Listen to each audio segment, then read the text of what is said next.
It's the Pantheon. Chillmonger here, joined with Taurean Rain Reloaded. Mm-hmm. You reloaded, Taurean? Crazy. Are you loaded like Evangeline Lilly was with Ant-Man and the Wasp? Because we're talking that. The House of Dragon trailer, we're talking that.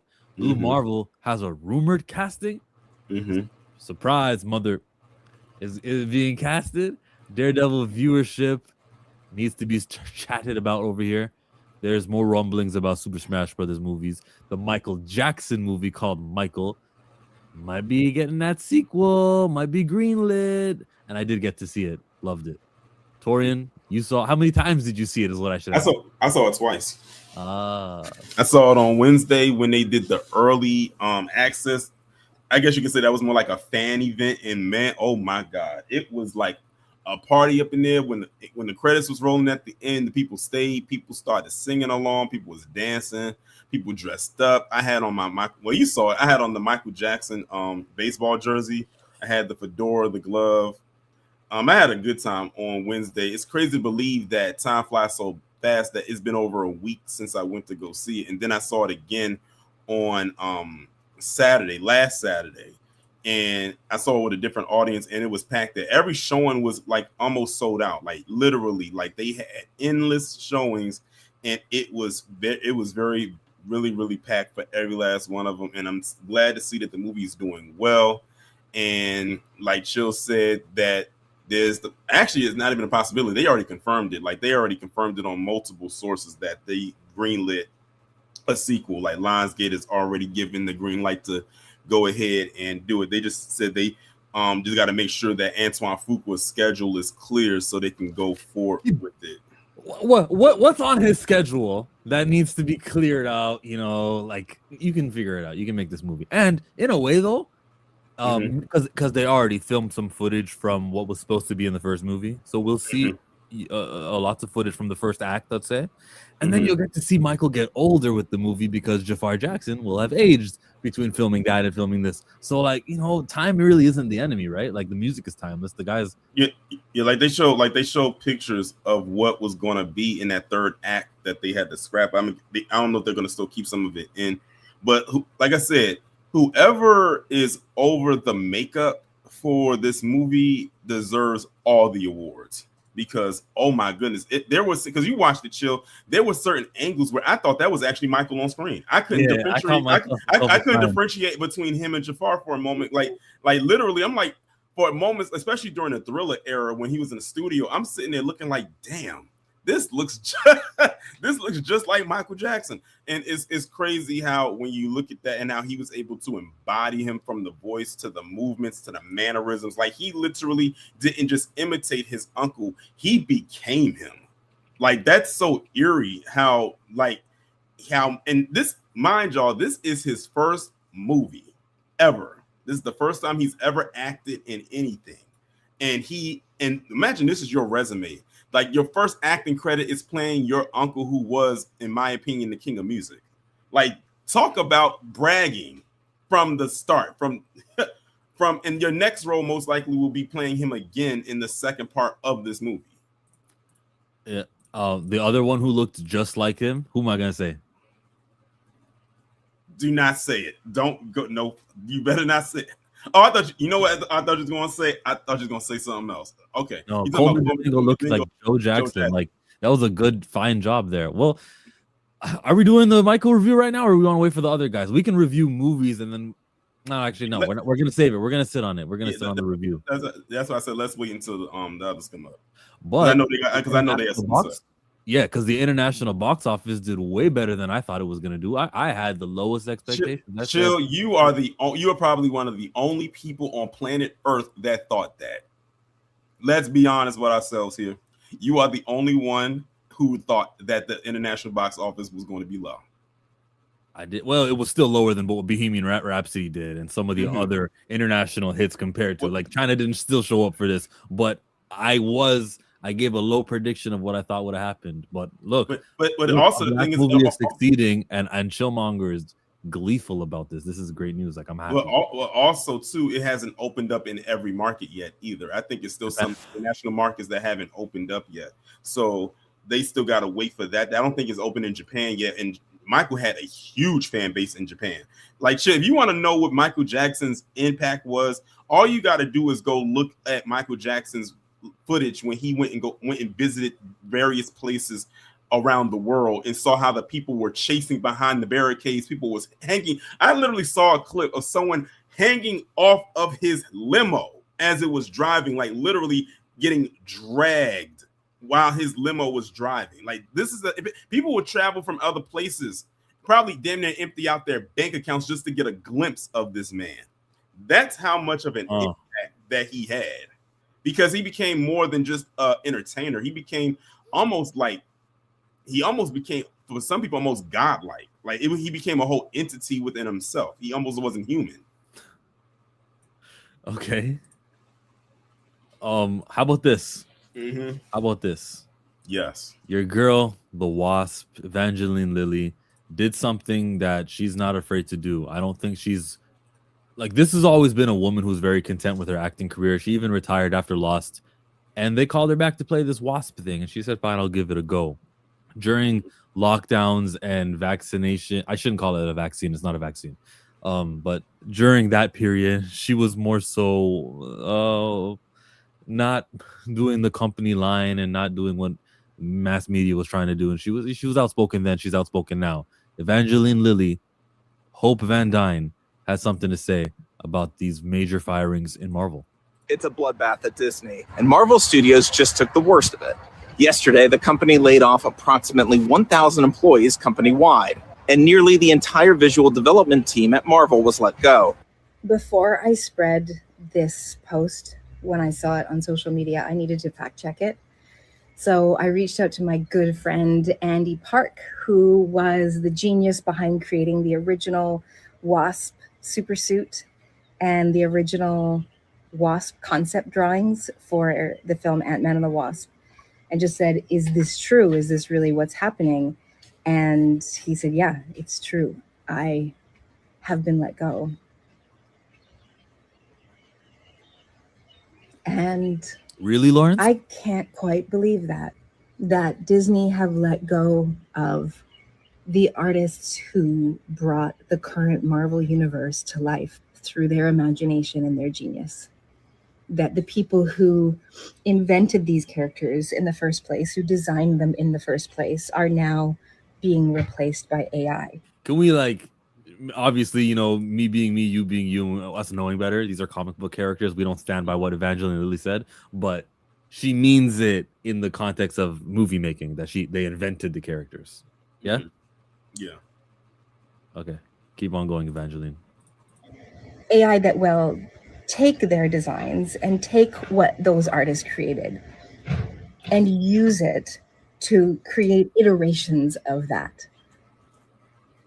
I am so sorry, Andy, and I am so sorry to every single one of the artists who were let go in the 1,000 artists that Disney fired, and particularly the entire team at Marvel who have been considered obsolete now after building the Marvel empire.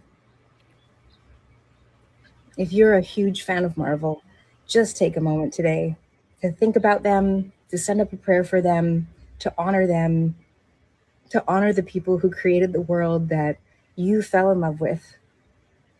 That was a human invention. These were human creations, and they shouldn't be stolen by tech giants so that their robots can replicate them. I think it's disgusting and horrible. And I stand with all the artists, and Andy, I'm so sorry. And I love you guys. Did these artists sign something where they signed away the rights to their artwork? Hey, one day this could be digitally recreated by an AI machine. And I hope the answer to that question is they never signed a such thing. There's gonna be a class action lawsuit. They're gonna get their money and stuff. I hope so. I think this was inevitable. You want to know what sort of crazy thing about it is? As time goes on, you know, we're all living in the moment and everything like that. But then as like when there's a different era that happens, there's always something that's going to change, and it could be a small change, but then it balloons into something major. Like, like look at when smartphones first came out. It was like, oh, okay, we got this device in our hand. Okay, some people probably didn't think anything of it, especially when you had to make that transition from a house phone to a cell phone. For some people, that was a hard transition, but now everybody has it. Like, you can't imagine it without having that device in your hand or in your pocket at some point in time. 15 years ago, I couldn't imagine it. Exactly. And 15 years ago it's 2011. That's crazy when you think about it. That's really not that long ago when you put that in perspective. 15 years is not a long time when you put that in perspective. But the thing is, I remember when the first smartphone came out, with the Android and the iPhone came out around the same time back in 07. In 07, I just graduated from high school and just started my freshman year of college. I was 18. And at that time, I was still working with a flip phone. I was still texting with T9. Listen, you bring up a T9 person to someone who's in Gen Z, they'll probably look at you like you got two heads. But like, I was literally still texting with a T9. I did not get my first smartphone until 2 years later in 09. And the only reason I wanted it was so I could download the Twitter app, because I got tired of getting on my computer to have to tweet something or get on Facebook to post something. So now I have everything at my fingertips, and they kept talking about apps. I said, what is an app? They said it's short for application. I was like the one you send it, like when you're trying to apply for a job, they're like, no, it's like, it's on your, and I was like, no, no, it's something that you have on your phone so it can get to whatever you're getting to faster without having to say www.whatever.com. So, and I was like, see, the thing is, everything was starting to happen so fast. And by the time that a lot of these apps started to come along, you already was like, what, maybe 2 iPhones in. I'm like, they just came out with an iPhone 2 years ago. Now we're on like the iPhone 4. I remember when Siri first got introduced. Yeah. Remember when Siri was a brand new thing? Like, I feel old. And I didn't know how much listening it was doing, though, because for you to say, hey, Siri, it must mean that the microphone is always on, just waiting to be activated. And I didn't realize how much was being, and that's when I got into like, damn, we're really being spied on around that era where I was like anti-cell phones. Yeah, and that's the thing. That was such a revolutionary thing to have your phone talk back to you like that. Because we just wanted to play Fruit Ninja. Yeah, like or Temple Run. But it's just so crazy how things happen every era that goes through a transition, because it's like, I remember like even going back further than that, like to the 90s when VHSs were a thing. And I always tell this story, and that's when I started to realize the thing of technological evolution. I remember back in 2000, there was maybe not 2000, maybe 2001. It was a movie that I was looking for, and I was trying to find, and at the time I still had the VHS, but that was also the time when the DVD was starting to get popular. Like, that was the slow rollout of the DVD and the DVD player. So I was calling, I called various different video stores, Blockbuster, or any other video store that was around at that time, looking for this one particular movie. And every person I spoke with said, we got the DVD, we don't have the VHS. The VHS will probably be out at this time and everything like that. And I must have called about 10 different stores in one day, and all of them said the same thing. And I'm like, what the hell is going on? I'm like, okay, is the DVD that popular now that you don't even have VHSs anymore? And then I said, okay, now we're just going to have to break down and get this DVD player. I kid you not. After I got that DVD player, after my family got it, maybe about a couple months later, I went into a video store, and the movie I was looking for was on the shelf in its VHS format. That VHS did not come out until months after the DVD version. That's how I knew the VHS was phasing out, because VCRs weren't selling anymore. They were starting to take them off the shelves. They were being replaced with DVD players, and the DVDs was replacing the VHS tapes. PlayStation could play DVDs too. And exactly. When that happened, that's what made it even more a booming economy for the DVD player, because that was revolutionary. Now you can not only play your games, but you can also watch movies as well. Hold on. Just like back then with the PlayStation with the memory card. Why have this extra piece of a device in here when we can build extra storage and have you save the game in the device like a computer? Yes. Thank you, PlayStation. Because remember the floppy disk. that got replaced with the USB drive. Now they got the hard drives that are so big, you can just save everything on your computer or get an external hard drive. You ever seen those YouTubers, the Fine Bros? Uh-huh.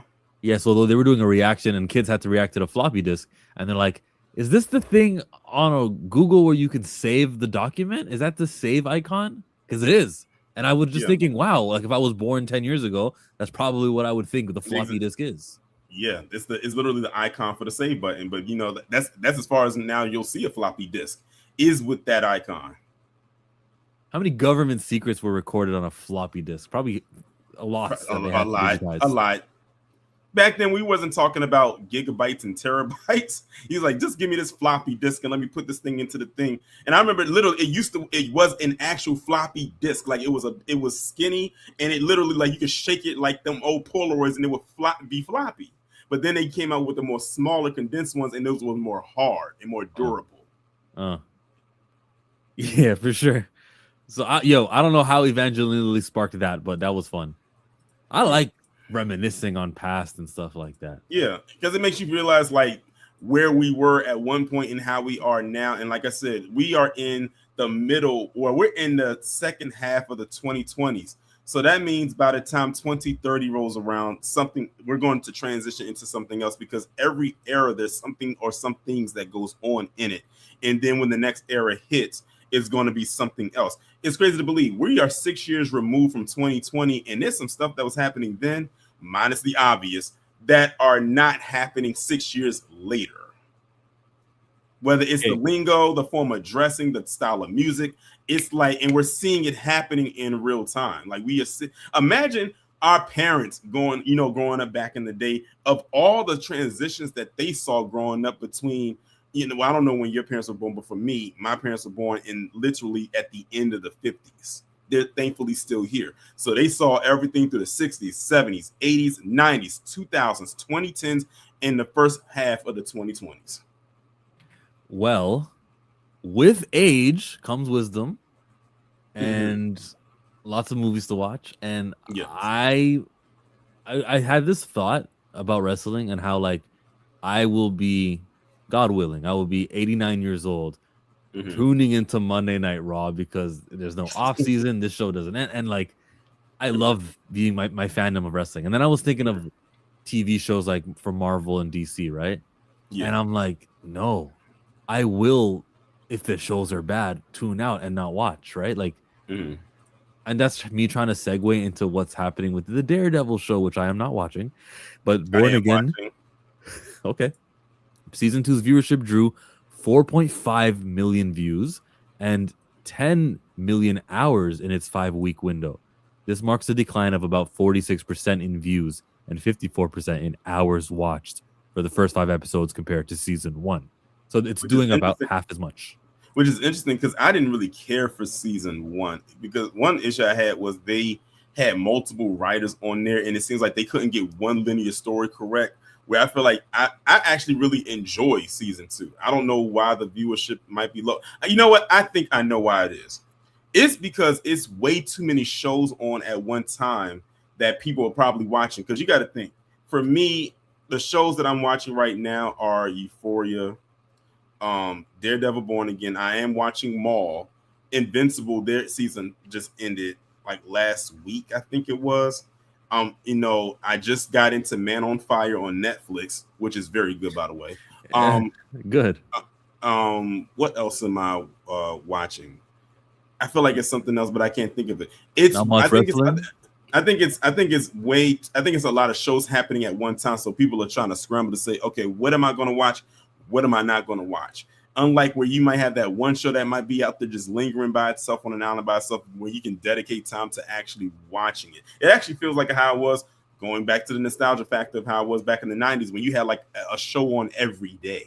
But see, the ratings and everything, how stuff worked back then was different because there wasn't streaming either. All of this stuff is on streaming. So the way that they calculate ratings is different than it was back then. Back then it was like raw ratings. Nowadays it's something else. Which is fine. That's just like, what are you gonna do? The Boys. Thank you, Jenny. The Boys. That's what else I'm watching. Yeah, there wasn't really much to watch in January. I think we had the His and Hers on Netflix with Tessa. That was good. Did you watch that? Yeah, that was good. I all right. enjoyed that. Hey, we're about to spoil it because I want to say something about the end, the way that ended. Mm-hmm. They withheld so much information from us that there was no way I was supposed to know who ended up doing the big suspect, who was actually that person. Like, I know that you can say, well, in the last 5 minutes they explained it all, but not really, man, not really. I wanted to know, like, the clues were always there, and that's who it ended up being. But we didn't have that. They held back. Like, we didn't know that your girl, the main character lead, had that trouble, that the thing that happened in the past. So we didn't know that. I'll just say it. Sorry, guys, I am spoiling now. We didn't know the mom would want to get revenge for the daughter because we didn't even know that the daughter had that incident happen yet. So I couldn't really map it out. You know what I mean? Like, so shock value, sure, they got us, but it wasn't. It was right under your nose the whole time type of mystery. Mm-hmm. Well, I guess it's one of the things because it's a limited series, so they only had a certain amount of time to flesh something out, and it was only 6 episodes too. So it was a very small, condensed window, and the episodes weren't long either. Like you could binge watch this in a day. Like you can literally get through this whole. And I almost did, especially after I watched episode 2. I was ready to watch the rest of it. I said I got to take my time with so I can digest what it is that I'm watching. And that way, I can really, by the time I get to the end, I was like, oh, okay. But it was a shock factor because I was not expecting it to be the mother. But then when I found out after what happened, I said, I can see why that happened. I just like that glimpse that they gave each other at the end. That glimpse they gave each other at the end. It's like they did that telepathic communication, like, yeah, I did it. And she was like, oh, you did? Well, you know what? I may not condone it, but I'm glad you did what you did. Because, if it was up to me, I would have did it too. So with Daredevil performing low the way that it's performing, you'd think, oh my God, we got so much trouble. What's going on? Well, they've already greenlit Wonder Man season 2. Mm-hmm. We've already now that I was not expecting, but you know what? I'm not mad at it. What I'm not mad at was what I saw about Blue Marvel. And they're saying, according to whoever tweeted this, which is about to show up on your screen in 3, 2, 1. Eric King is in the running to play Blue Marvel in the MCU. This is coming out of Discussing Film, which is not the real thing as the Discussing Film. But I saw this and I said, there might be some truth out of this. Like, they might want to do Blue Marvel in a TV show. And even if it's not true, right? Like, even if it's false, it is made up and it's just a guy who's got this Twitter account here called Discussing Film. Even if that's just the case. Yeah, they would do this, wouldn't they? And would I be happy if a Blue Marvel character, regardless of whether the casting is good? Yes, surprise, motherfucker. Yes.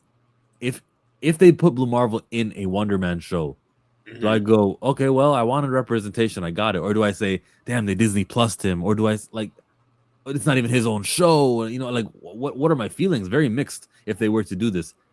Yes, fine, fake rumor, I get it. But Taurean, would you be okay with Blue Marvel in a race swap Wonder Man show? Oh my God, here you go. I mean, I guess it would be good as a launch pad because a lot of people don't know who Blue Marvel is. We know who he is. We know the ability of his powers, but to throw him into like a big solo project and people don't have any clue who he is could actually hurt the character rather than help it. So we would go out and support it because we know who the character is. And it's a character we've been talking about for like a while now. Like when I know, like we know the connection he has to Monica Rambeau. So I would say introducing him like on a show would actually be smart. And then they said, well, we know it's a rumor, but let's hypothetically say that it wasn't. If he was to be spun off into another project, then it's like, now we know who he is.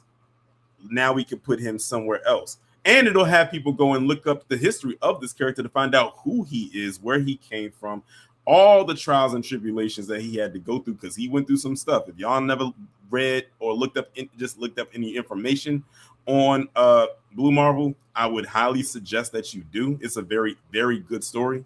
But if that's the way that they was going to do it, hypothetically speaking, I would actually be all for it.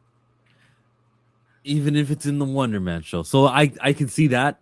And there's just something inside of me going, because it's not a movie, because it's not top tier with the budget that it deserves, it will come off as worse.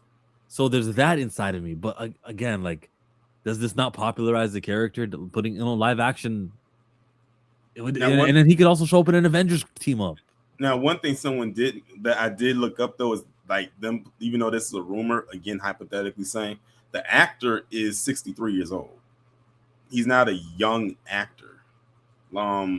So if they was to do the whole thing with Monica Rambeau, which of course for those of y'all who know they do have a relationship with each other, it would look kind of strange that you have this man who's old enough to be her father in a relationship with this much younger woman who's like around my age, and she's like 36, because I think Tiana Perez is like 36, 37 years old. She's timeless. So that, I think the age thing would be the thing that would probably get people for in that regard. But like I said, this is just a rumor, so it's not something that is happening. But who knows when we'll see Blue Marvel? When's the next time we're going to see Monica? Well, she's in the other universe where X-Men are, so we probably would expect her in Doomsday. Yeah. If it's those specific X-Men, which why wouldn't it be, right? It would be. Right. And Lawrence, and now you got Yaya in Man on Fire. I'm telling y'all, if y'all have not watched Man on Fire, it's on Netflix. I think it just came out this week, if I'm not mistaken. I am on episode 5. I think it's like 8. Is it 8 episodes? No. Hold on. 1, 2, yeah, I'm on episode 5. I think it's like 8 episodes in total. So it's good. It's really, really good. Yaya is doing his thing. I think Denzel would be proud with what he's doing with the character in this show. Lawrence was watching Jimmy Fallon interview Yahya Abdul-Mateen, and Candyman, Man on Fire, Aquaman, both Aquamans. You know, like everything he's in. Look, I got Dr. Manhattan, Walkman, Dr. Manhattan, Aquaman, Black Manta. So it's a man. There's a man in there somewhere. The Greatest Showman. Yeah, his IMDb is long with mans on it. I didn't mean it to sound like that. That's why I was like, okay. Eugene, I definitely thought Blue Marvel should have been in one division. Yeah, the aerospace engineer, like when they said that, and everyone with the YouTube channel said, that's Reed Richards. That's Blue Marvel. What are you talking about? Well, there's other aerospace engineers. Like, remember that? Man, that was so fun. Marcus Turra says, I'm watching this weekend. Don't say anything. Okay, no one spoil Man of Tomorrow. Marcus is watching on the weekend. Man of Tomorrow. Why did I say that? Sorry, man. You all the way into next year. Man on Fire. Yo, I asked somebody at a comic shop, does the comic Supergirl Woman of Tomorrow, does that sell well? And the answer was yes. Like, that's actually something. Yeah, they said Woman of Tomorrow is probably Supergirl's most popular and most recognizable story, which is why that's the storyline they went with for this movie, which is smart. I didn't read the comic, but I was listening to a video. It was like a 45, almost hour-long video where someone was breaking down the story. And my goodness, when I saw the part in the trailer with it, it feels good when you actually can read something or listen to something and then you can see it play out. And it's like, okay, now I know where they got that from. So when that character, Criminal Yellow Hills, actually shoots that dart at Crypto and poisons him, that is in the story. That is in the comic. So when people saw that and was like, oh my God, I can't believe they did that to Crypto, I said, I can, because I remember that part in the story. So they're actually going there with that. The only part that's not in the Woman of Tomorrow comic is Lobo. This is something strictly for the movie. But everything else, for the most part, is in the comic. Which is fine. By the way, Free Comic Book Day of 2026. DC is doing free comics on Saturday. The first Saturday of May every year is Free Comic Book Day. So if you go to the shops, whichever one, all over, you can pick up the Woman of Tomorrow first issue. Issue 1 of 6, I think, is the whole series. But you can get issue 1 at least and read that beginning to end. And if you're interested while you're at the shop, it's encouraged that you guys actually do buy something and not just look at, what did DC put out for Free Comic Day? What did IDW put out? Oh, look, a Sonic the Hedgehog Free Comic Book Day. Like, they will be there. Just make sure you guys make a little purchase to help out your local shops who are going to be taking care of you. All right? Mm-hmm. All right. And pick up Milestone, okay? Oh, tomorrow also Superhero Static Shock on Tubi. So tune in. Oh, it's on. Oh, they putting it on Tubi. They say May 1st is going to be the launch day for Tubi. Okay, cool. That's nice. Wasn't it on another streaming platform? I don't think so. I think they just pulled it off of HBO Max 3 years ago. Okay. I don't know why I thought it was on Netflix. For some reason, I thought it was on Netflix. No, you know what? In Canada, Justice League is on Netflix, and it says leaving soon in my Netflix. Okay. But that's good. I'm glad they put it out. Listen, Static Shock was a staple for my Saturday morning youth back, all those years ago. Pokemon, Power Rangers, Static. Mm-hmm. Oh, listen, that's another thing. Going back to the nostalgia thing, the kids today have no idea what it was like being a kid growing up in the 90s and early 2000s with them Saturday morning cartoons. I mean, between Kids WB and Fox Kids, it was hard to rotate because it's like, how dare y'all come on at the same time and compete with each other like this? It's like, okay, good. I said back then I was running out of tapes to dub things because I had to record something on one channel and watch something live on another. But I stayed on Kids WB. Like Pokemon, Yu-Gi-Oh, Static Shock, I did too. Jackie Chan Adventures, Shaolin Showdown. From beginning to the end. That maybe 1, 2 I didn't really care for, but they had such a lineup compared to Fox Kids. They had a very good. I would give Fox Kids. They had Bobby's World. You had Power Rangers. You had Beetleborgs. Sonic X, Ninja Turtles. Ninja Turtles. They even had a show on there that I used to watch called Erie, Indiana. It only lasted for like a season, but I enjoyed it. It was a weird show, but for some reason I like Goosebumps. Yeah, it's all right. Who had Mucha Lucha? Was that Kids WB? No, yeah, that was Kids WB. Mucha Lucha was on Kids WB. Kids WB was the one.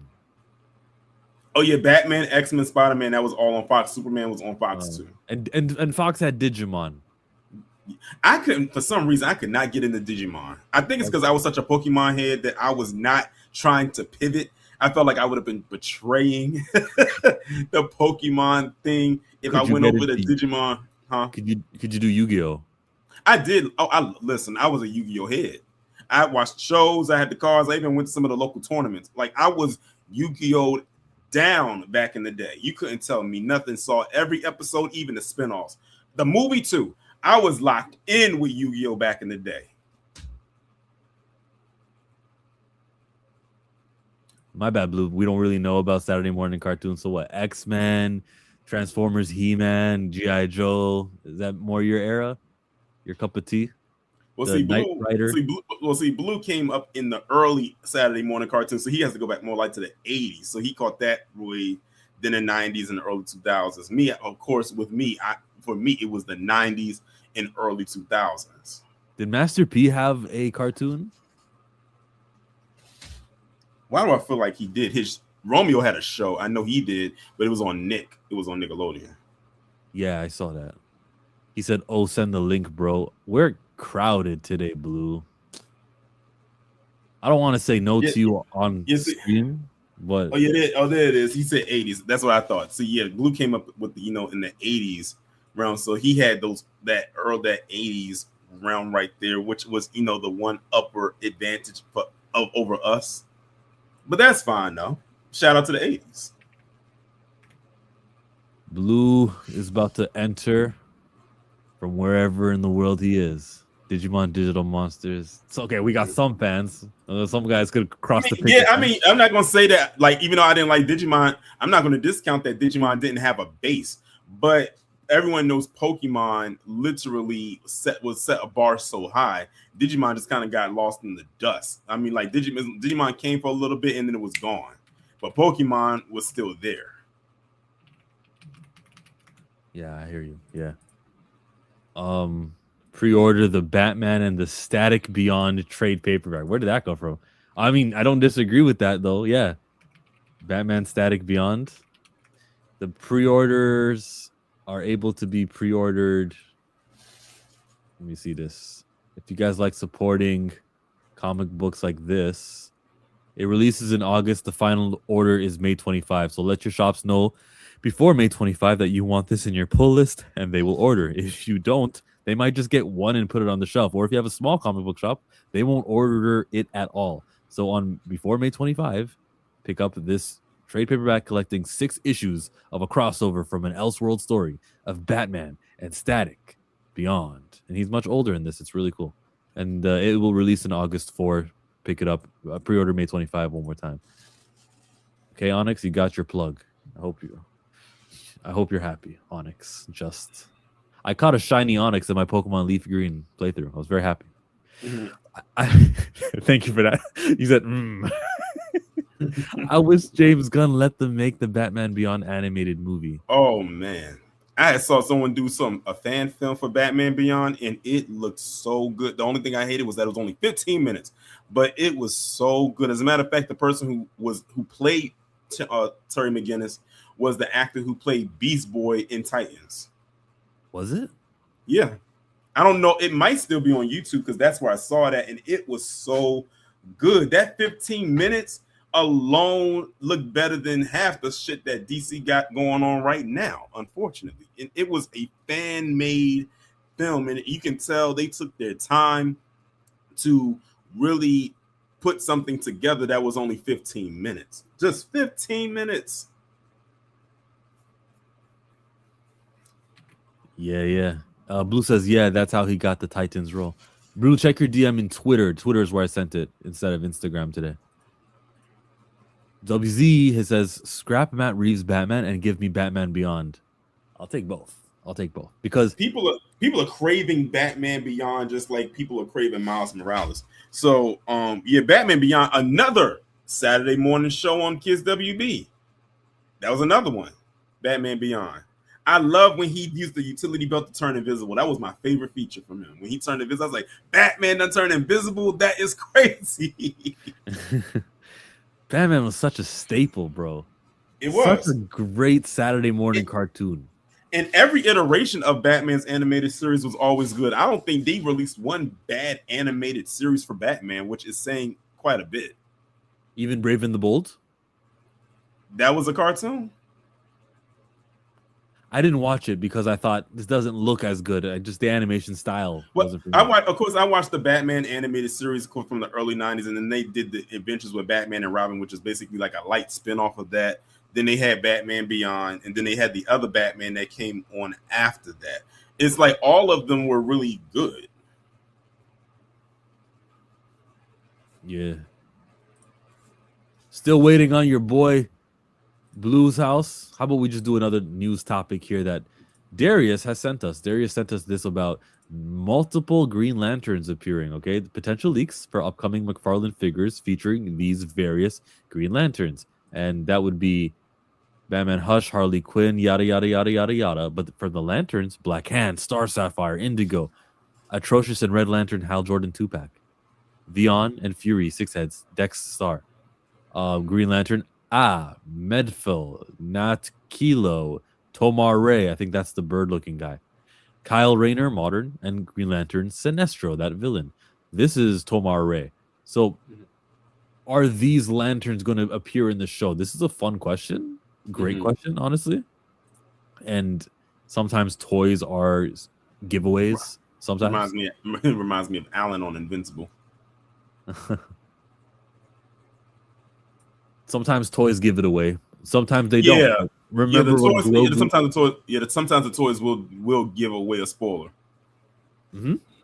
So kind of bad luck. I would hate if this becomes the precedence though, because if it does, then James Gunn will just stop doing toy releases that are on time, you know? And that's the con too, because them toys are a huge marketing push for your movie.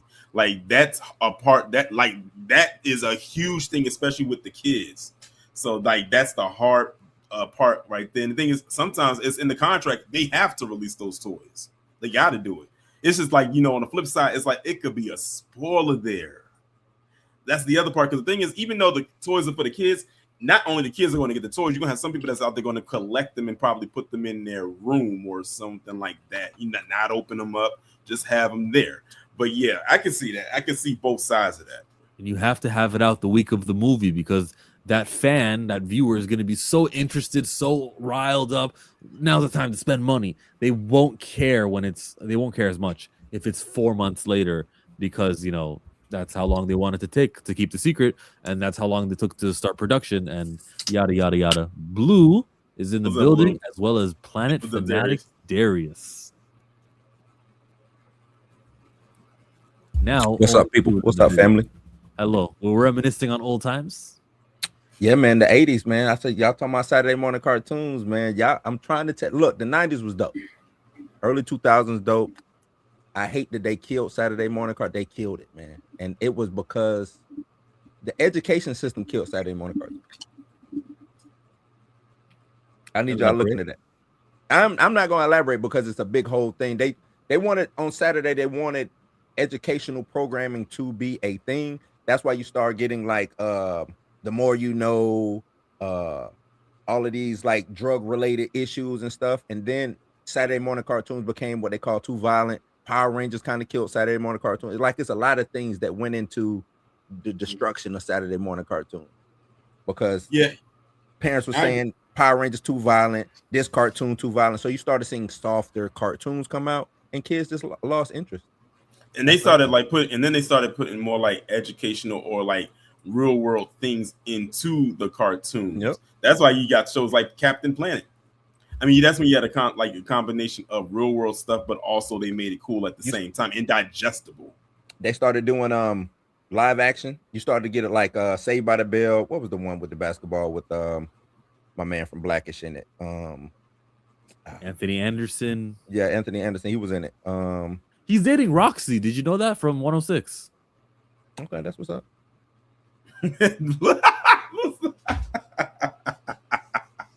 I don't know why that's like. He's like, okay.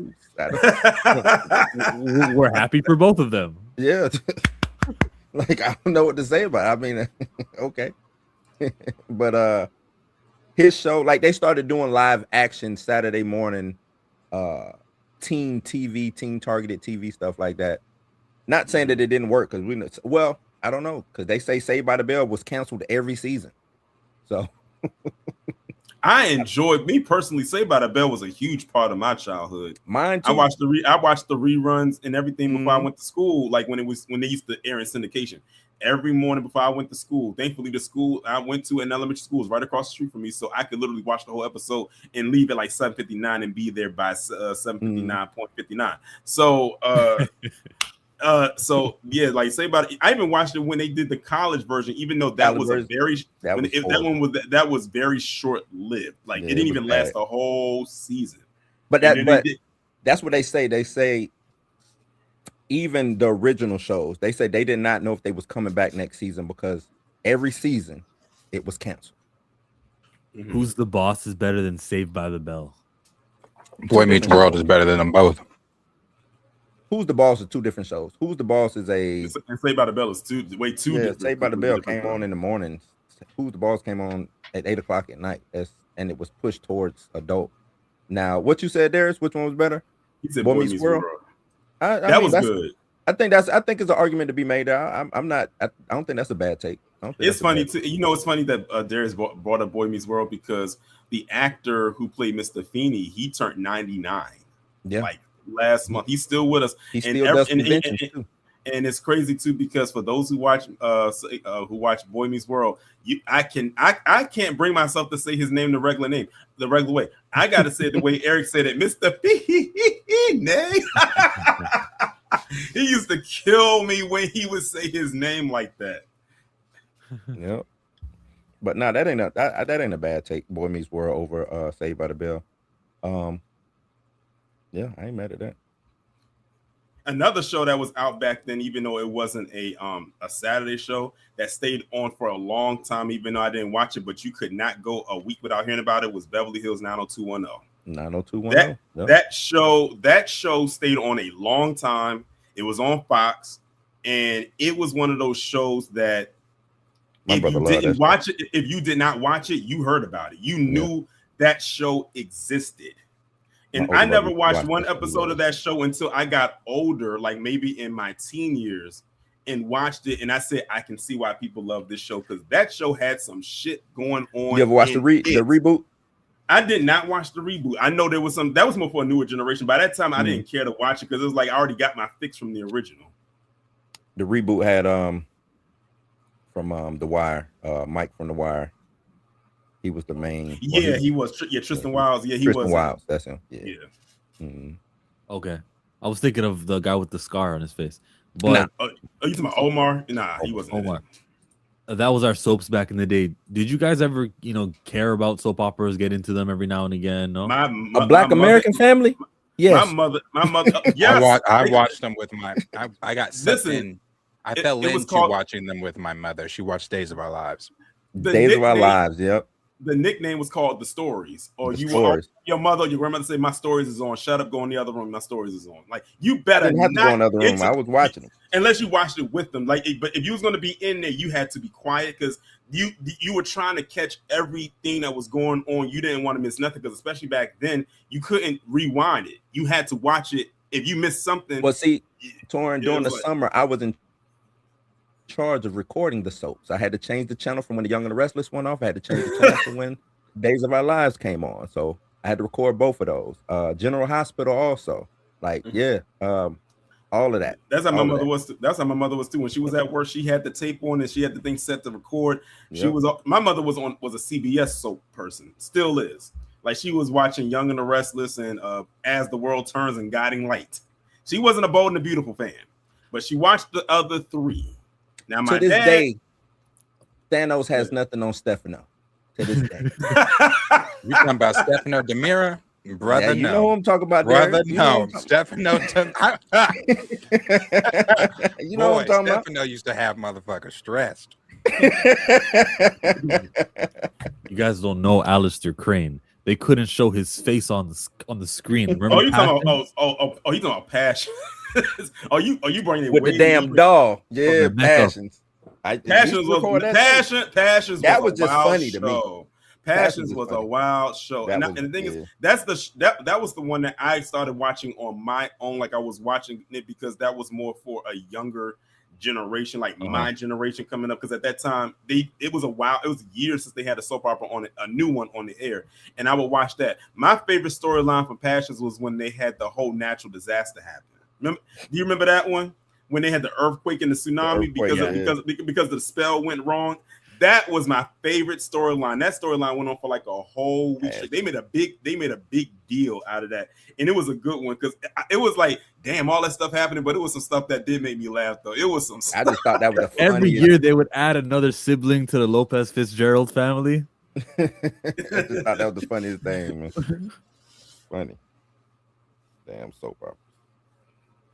Yeah, Days Had a of Our good Lives song, was my too. mama shit. General Hospital, anybody? Yeah, General Hospital. Yeah, General Hospital. Yeah. Of course, everyone talked about Luke and Laura in the wedding back in the day. That was Mhm. like that was like one of the biggest storylines that happened in soap history. Victor Newman is an OG. OG Victor. Oh, Newman. oh yeah, that's an OG and an OG villain. Like that, I said, it's nothing bringing down that dude. That man gonna live into infinity. Well, and sometimes he's a beyond. villain. Sometimes it's like, I He's don't know if he's a bad guy. You know what I'm saying? Like Victor was all over the place with it. I don't know if he was a bad guy, good guy. Victor, all over the place. John Black, Marlena, all of them over there in Days of Our Lives. It was crazy, man. It's crazy. I still remember these characters, and some of them still I playing. Have remember been them all. playing it A for the lot of past them 30 still years. A lot of them still are. I remember, like I said, I was a kid, but used to watch it with my mom because she would be watching it, just watching it with her and then getting sucked in. I just remember Stefano always dying, and Yep. always waking up Coming in back. a casket or coming back somewhere. I'd be like, the episode where he woke up in that casket, I was like, whoa. He said he woke up and said, "John Black shot me." Yeah, that one. That's when he got shot. Then of course, speaking of shot, even though I guess you could say it was a nighttime. So people watched Dallas, the whole Who Shot Dallas. JR, Who Shot JR. Yeah, that Who was Shot I know JR. Blue. I know you remember that one. That was like literally the talk. That whole Man, storyline was the talk back that then. had everybody shook. And then even the new Dallas had when they brought it back, what was that? I want to say like 2010, 9, 10, something like that. And they brought it back. And this was, I think JR did, because he came back. And I think he did a season and then he actually passed. 2012, yeah. 3 seasons. 3 seasons, yeah. But he passed, I want to say the first season or the second season, he passed away in real life. But straight up continuation. Yeah. What up, Mark? Taurean, What up? What up? Taurean, do you and Jody still communicate? Salute to Jody's corner, I'm assuming. Yeah. I actually spoke with him actually over the phone because I have his number because I went out to LA a couple of years ago to go see them. And yeah, I actually spoke with him like back in like I think last month. I had called him because something had happened and I was checking in on him. And then when he got it resolved, I had called him back again. So yeah, we still communicate. He got some crazy takes. I know Jody's corner. Yeah, I don't know him, but I know who you're talking about. He got some crazy takes. That's all I'm gonna say about it. Yeah, crazy takes. All right, thank What you. up, Lawrence? What up, Professor? Marcus. Hello. What's going on, folks? Now everybody is here. I heard y'all talk about and I'm Saturday glad. morning cartoons. I heard y'all talking about the stories. First of all, I feel like y'all didn't put enough respect on Fox Kids' name, right? Because Fox Kids was. I brought up Fox Kids. I was trying to I was on Fox WB Kids back. But what they that's was, the wasn't it? They was rocking heavy with WB, wasn't it? WB, I forgot about Fox Kids. But that's the thing. I mean, like for some reason, for me, I think I liked more shows on Kids WB. Like it was like every show on there I could watch and I enjoyed. X-Men 97? Or not 97 at that point. It was just X-Men, but animated series. Yeah. See, but that's the thing on Fox Kids. There was like certain shows out on there that I liked, but I didn't like the whole lineup. With Kids WB, I liked the whole lineup that they had. There wasn't what was a the show bad lineup that was on Fox Kids? The Tick, X-Men, Batman Beyond. Yes, Mario's World on Bobby's World. Bobby's World. Bobby's World. No. Fox had it on lock. Like you could sit in front of the TV at least 3 hours with Fox. Well, like I said, the thing that got me was the fact that both lineups were on at the same time, so you had to compete for it was competing. Yeah, you got to hit that back button. Hit that back button. That's what I was telling. That's what I was telling Chill. I said one of them I'm gonna have to record on this VHS. The other one I'm gonna watch it real time, and I'm gonna come back to that tape and I'm gonna rewatch what I missed on that one. And typically it was usually the Fox Kids one that I was recording. You know, it used to be like absolutely simpatico, like bliss is when you would get a lineup with the ads where one of your shows would still be on and the other one would be on commercial breaks, so you could flip. I was like, oh my god, this is perfect. How did I land here? Yep, gotta hit that back button. Jackie Chan show was fire. I got to give respect to Jackie Chan show. Let's see. It went multiple seasons. I think it went like 3 seasons too. I was like, Jackie Chan. What was the? I'm pretty Shaolin sure it's either Shaolin Showdown. Yeah. Jackie Chan's either on Tubi or Disney. Nice. Hold on, what was Gargoyles on? That was Disney. Disney, okay. No, I'll take it back. It was on Fox first, then it was on Disney. Yeah, that's what I thought. I thought it was on Fox first, Yeah. and then it went, I think it was on Fox first, and then it went to Disney. So the Gargoyles. And then as far as the stories goes, it's Guiding Light or Bust, man. It's Guiding Light or Bust. Guiding Light or Bust. Guiding Light or Bust. Yeah, my mom and my grandmother are big Young and the Restless fans, but I never really got into it. Not a big guy. Like I said, my mom, she's a CBS. She watched all of them. The only one she didn't watch was The Bold and the Beautiful, but she watched Young and the Restless, Guiding Light, and As the World Turns. Somebody here talking about Osmosis Jones? Or you deep in the bag today? Yeah, I don't think it's a classic because no one talks about it, but I watched it. I did watch it, and it was popular at the time for sure. Weren't too many black animated characters at that point, so.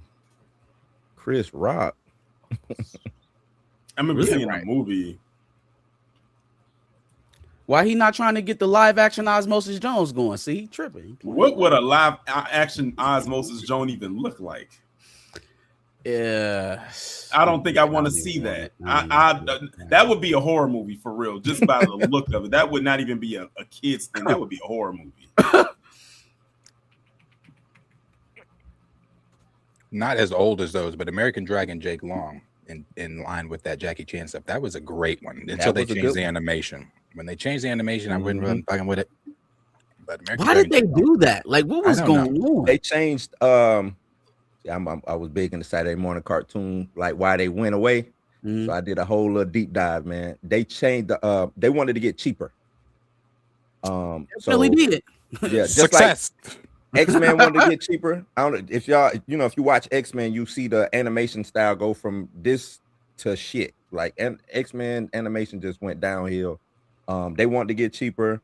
Disney started wanting to get, and it's because nobody wanted to put money into these animated shows anymore because they didn't serve a purpose no more. They weren't selling toys or anything like that. It wasn't a big, because cartoons was a 30-minute ad, or basically a 15 to 20-minute ad, but you had commercials and stuff like that. There was no more toys being sold off of the cartoons. Like I said, it had to be educational. If it wasn't educational, they wasn't putting money to it. So. And that's what, I'm glad you said it. That's what caused Static Shock to be canceled, because they said we got canceled after 4 seasons, but the ratings were high. But the thing we messed up with is that there were no toys being sold while the show was off the air to keep the money flowing in. And that put a huge strain on our budget.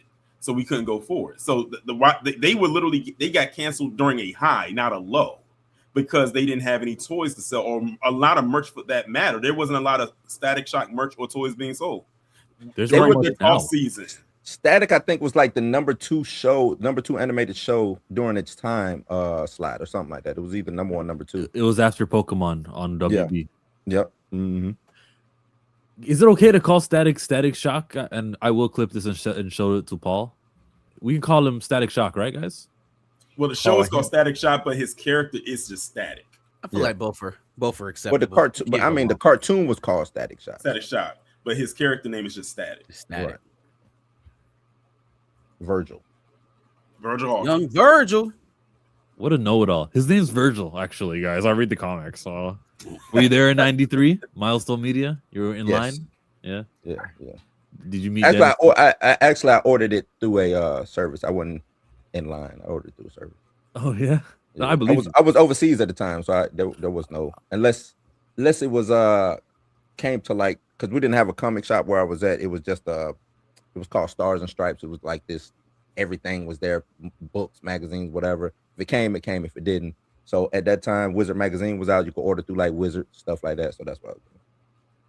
Yeah, his name is Static, but the show is Static Shock. No, I know that, but I was just, as you guys know, me and Paul go back at it over whether or not it's okay to refer to Static as Static Shock, because it's just much easier. And I say it's okay. Why did you look up at the corner? He was making sure that the Knicks actually won. Y'all can hear it. Why you looking up at all up in here?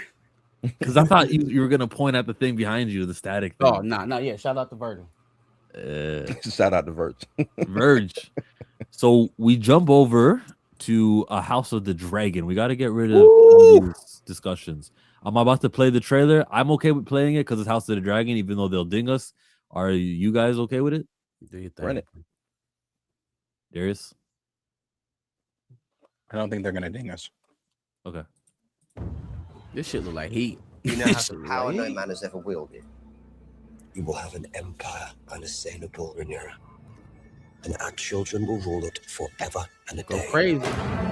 Well, whatever, you know. What remains is for you to decide what you want from this. See, Snake. You will do things that your heart would have recoiled from. Ugh, every time I see Allison. The Targaryens are a savage race. We act with holy purpose. Sure. Restore a rightful king. Fucking gargoyle. I'm going to kill my brother or die in battle. Draw your sword. Gotta be smoking on crisp and cold pack, boy. He gotta go. He has to wait. go. Can't wait. We'll all become beasts before our end. Look at that old beat. Rhaegar. It is no longer safe here. Man. Rhaegar. I think this is your season finale.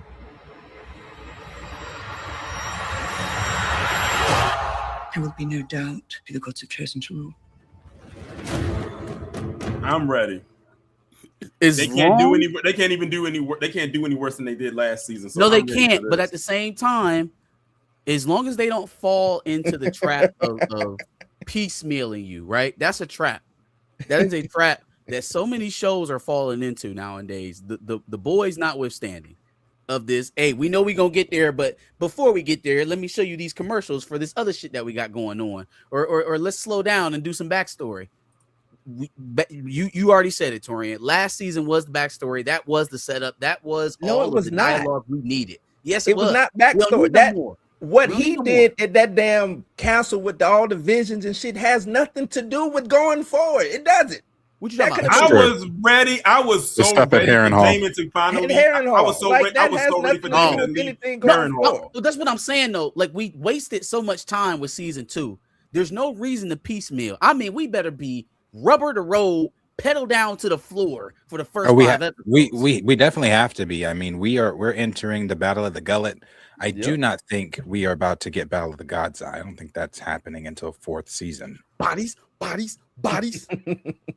Yeah, because we spent way too much time with Damon at Harrenhal. I was so ready for him to leave. I was like, every episode, I'm like, damn, get on your dragon and leave this cursed place. You know it's cursed, but you're still here and you can just leave. Why are you still there? I think that's probably what annoyed me the most about season 2 was, yes, it was so annoying with him being there.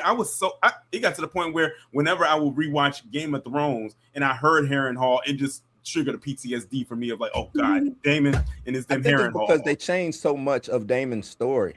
You know what I'm saying? And the characters surrounding him. So I don't think they knew where to go with it for season 2. It was a meandering show last year. Like we stood around talking about war and debating our next steps, and it lasted for a huge chunk of the season. We there now. We got dragons. Our armies are culminated. One of the biggest parts that happened in season 2 was also the most tragic, and that was losing Rhaenys, the queen that never was. But that happened in like episode 2. That happened at what battle was that? Stronghold 5. Yeah, she was around for a while. Episode 5. Mm-hmm. Episode 5. But we were so much stuck in Harrenhal, you thought it was 2. Yeah, we did a bunch of silly shit. Being the actress who plays him. Hey, let's get a side by side. Hold up. Let's get a side by side. Hold on. Go ahead. Mm-hmm. That's not you. Nah, that ain't me. Salute to the sea snake, though. Salute to the sea snake, man.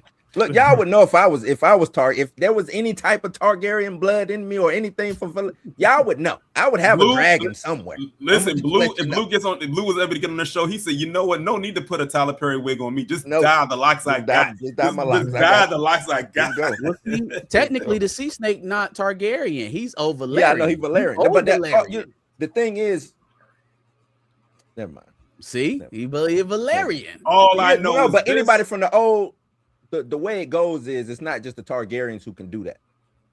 Well, the Targaryens of today, though, the Targaryens of Westeros is that's they own, because they had to breed with each other to keep it pure. So they own subset. That ain't the Targaryens of old. Right. But they only do that to try to keep that dragon blood or that dragon magic. Right. But before they had other dragon riding families, and they wasn't even at the top of the food chain. Right. It was some snows. All I know is this: they better not harm a single strand of hair on Baela's head, or I'm writing a letter to the people. Yes, she is like one of my favorite characters in that show. She ain't going nowhere. She might not even be in this. Goes nowhere. Her sister goes nowhere. Neither one of them. They both survive into the next. Okay, king. Just making sure. She shouldn't. I don't think she should. But I think the sister is taking the place of what's Damon's girlfriend that he gets, the little girl.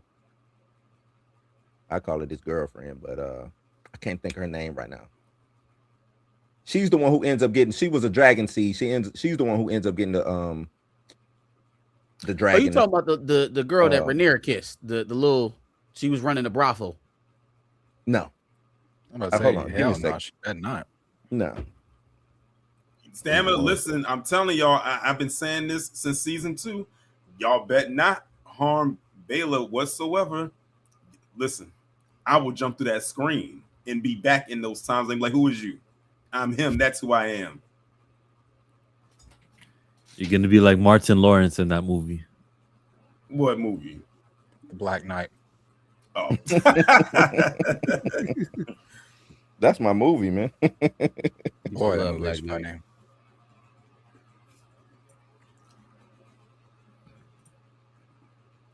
Yeah, it's gonna be a good season. Like I said, more deaths are going to definitely hurt.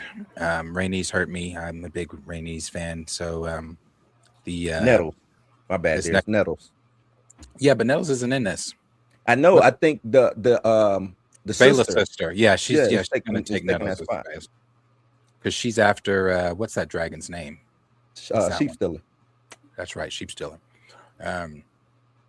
Yeah, they're doing what's his name? The Battle of the Gullet's gonna hurt. That's gonna hurt. Oh yeah, that one's gonna hurt. Let's get to it. Marcus is like, I don't care how much it hurts. It's Just time. get to it. It's time. Y'all had a whole season to hug these characters and keep them close. All these damn side missions. They didn't ganged up with some random non-Targaryens, some Targaryen bastards. They whole faith them banged out. They said, this is unholy. We ain't playing this nonsense. You done got Aegon half burnt to right hell. to a crisp. You still got Allison still being a B. I wonder who put a battery in his back. I don't remember. Well, I don't think they even said, because in the book, or at least in the audio book, he just kind of like arrives. Who that? We get the who energized him to come back and try to get the throne. Loras. Mm-hmm. Who was it? Loras Tyrell, or not Loras Tyrell. I would say Loras. Not Loras. Strong. Loras Strong. Yeah. Is his name Loras? Strong. Loras He's Strong. strong. Loras Strong. Yeah, he did. So they're on their way to Dragonstone. Well, man, what you gonna do when you see your brother though? Like, what you like? All that shit sound good on the march to King's Landing. I don't think he sees Aemon. Unfortunately. Well, hold on. I don't want to give nothing away for those. Yeah, we getting into it now. Aemon's still being conniving. Yeah. But he does. Ooh. Can't give anything away, but he does get that. It's crazy how it ends, but yeah. I do remember an epic battle between a few parties on each side, and there was a noticeable absence from this trailer from the green side, and the absence is the person that involves is him and Daemon. It's a pretty epic battle, and I didn't really see much of Sir what's his name? Is it Oliver? What is his name? Allison's dad. Compared to Game of Thrones, they just don't have the characters that we should be fully Otto. There you go. Otto. Yeah, Otto. That we should be fully invested in, and there's no strong shock value in this series. There wasn't in season 2. Season 1, I disagree. There was definitely shock value. Season 2 kind of lulled you to sleep. So I'm not mad at you if you kind of pieced out on it because of season 2, but season 1 there was definitely some. But the thing is, I had this like one of those things I had to stick with it because I know they have to have a much better follow up with 3, which looks like to be very promising. Yeah. I mean, 2 had some stuff in it though. Season 2 had some things in it. It's just that damn far in between. Yeah, not enough. Yeah, the Harrenhal was a drag. It just. Yeah. When you go back and rewatch the Harrenhal stuff, it's just funny. Especially I forget that Strong's name. That's the keeper of Harrenhal at the moment. He is hilarious. You go back and watch that shit. It's funny. The way he acts toward Daemon. Daemon's, visions and shit and thinking everybody's trying to kill him. It's actually really funny. Very, very, very boring. I like the edits that came out of it from TikTok. Every time people were taking Caraxe's screams when Daemon was walking toward him and was, making Caraxe say stuff like, finally, let's go. It's been time. It's time to go. And then when Alice stopped him, when Alice stopped him, he turned around. Caraxe was like, no, let's go. Stop talking to her. Yeah, those were funny. Cool. Did you already talk about Daredevil already? Yeah. What you gonna say?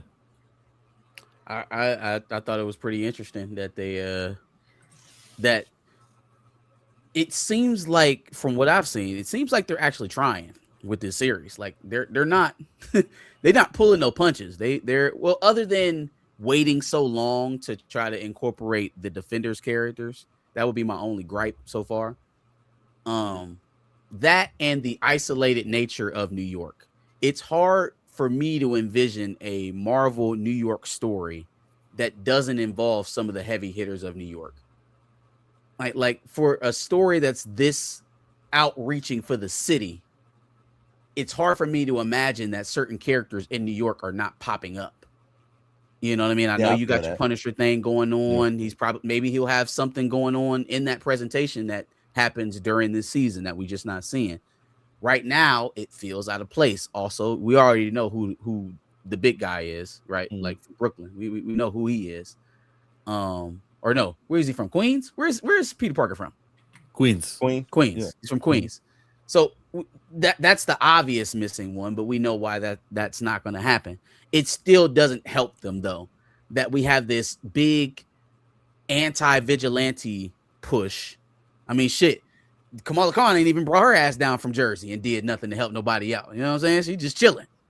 So it's I get it. They are trying hard. They dropping more F-bombs than I ever heard on Disney TV. The last time we saw Kamala, she had met up with Kate Bishop. With Kate Bishop. Ain't Kate Bishop in New York? Yeah. Well, was she in New York when we saw her last? That's the question. No, probably not. I don't think she was. But my point is, if there's a war going on against vigilantes in New York, it should be more than Swordmaster and Daredevil. You know what I mean? Like we gotta get something. Again, help get the Defenders characters in there. Yeah, early. I think that's the thing. I'm with you. Not even mentioning the Defenders or anything like that. But that's Marvel's. Daredevil didn't even mention damn She-Hulk. Like, you know what I'm saying? Like, it's people he could call. It's like that shit didn't even happen. Looking at these court scenes when Karen is on trial, I keep wanting to call her Jessica from True Blood. When Karen is on trial, the fact that court is happening in the same city that Meg Thee Stallion's trial happened, and old girl from I thought they was in Cali. They was in Cali. She-Hulk was in Cali. Yeah, She-Hulk's in California. Yeah, they rewrote her whole thing to be out west. The complaint still stands because it's the same judicial system. So like in courts, it's happening in the same country. It's like something ain't right. Something ain't exactly lining up here. But I do think they're trying.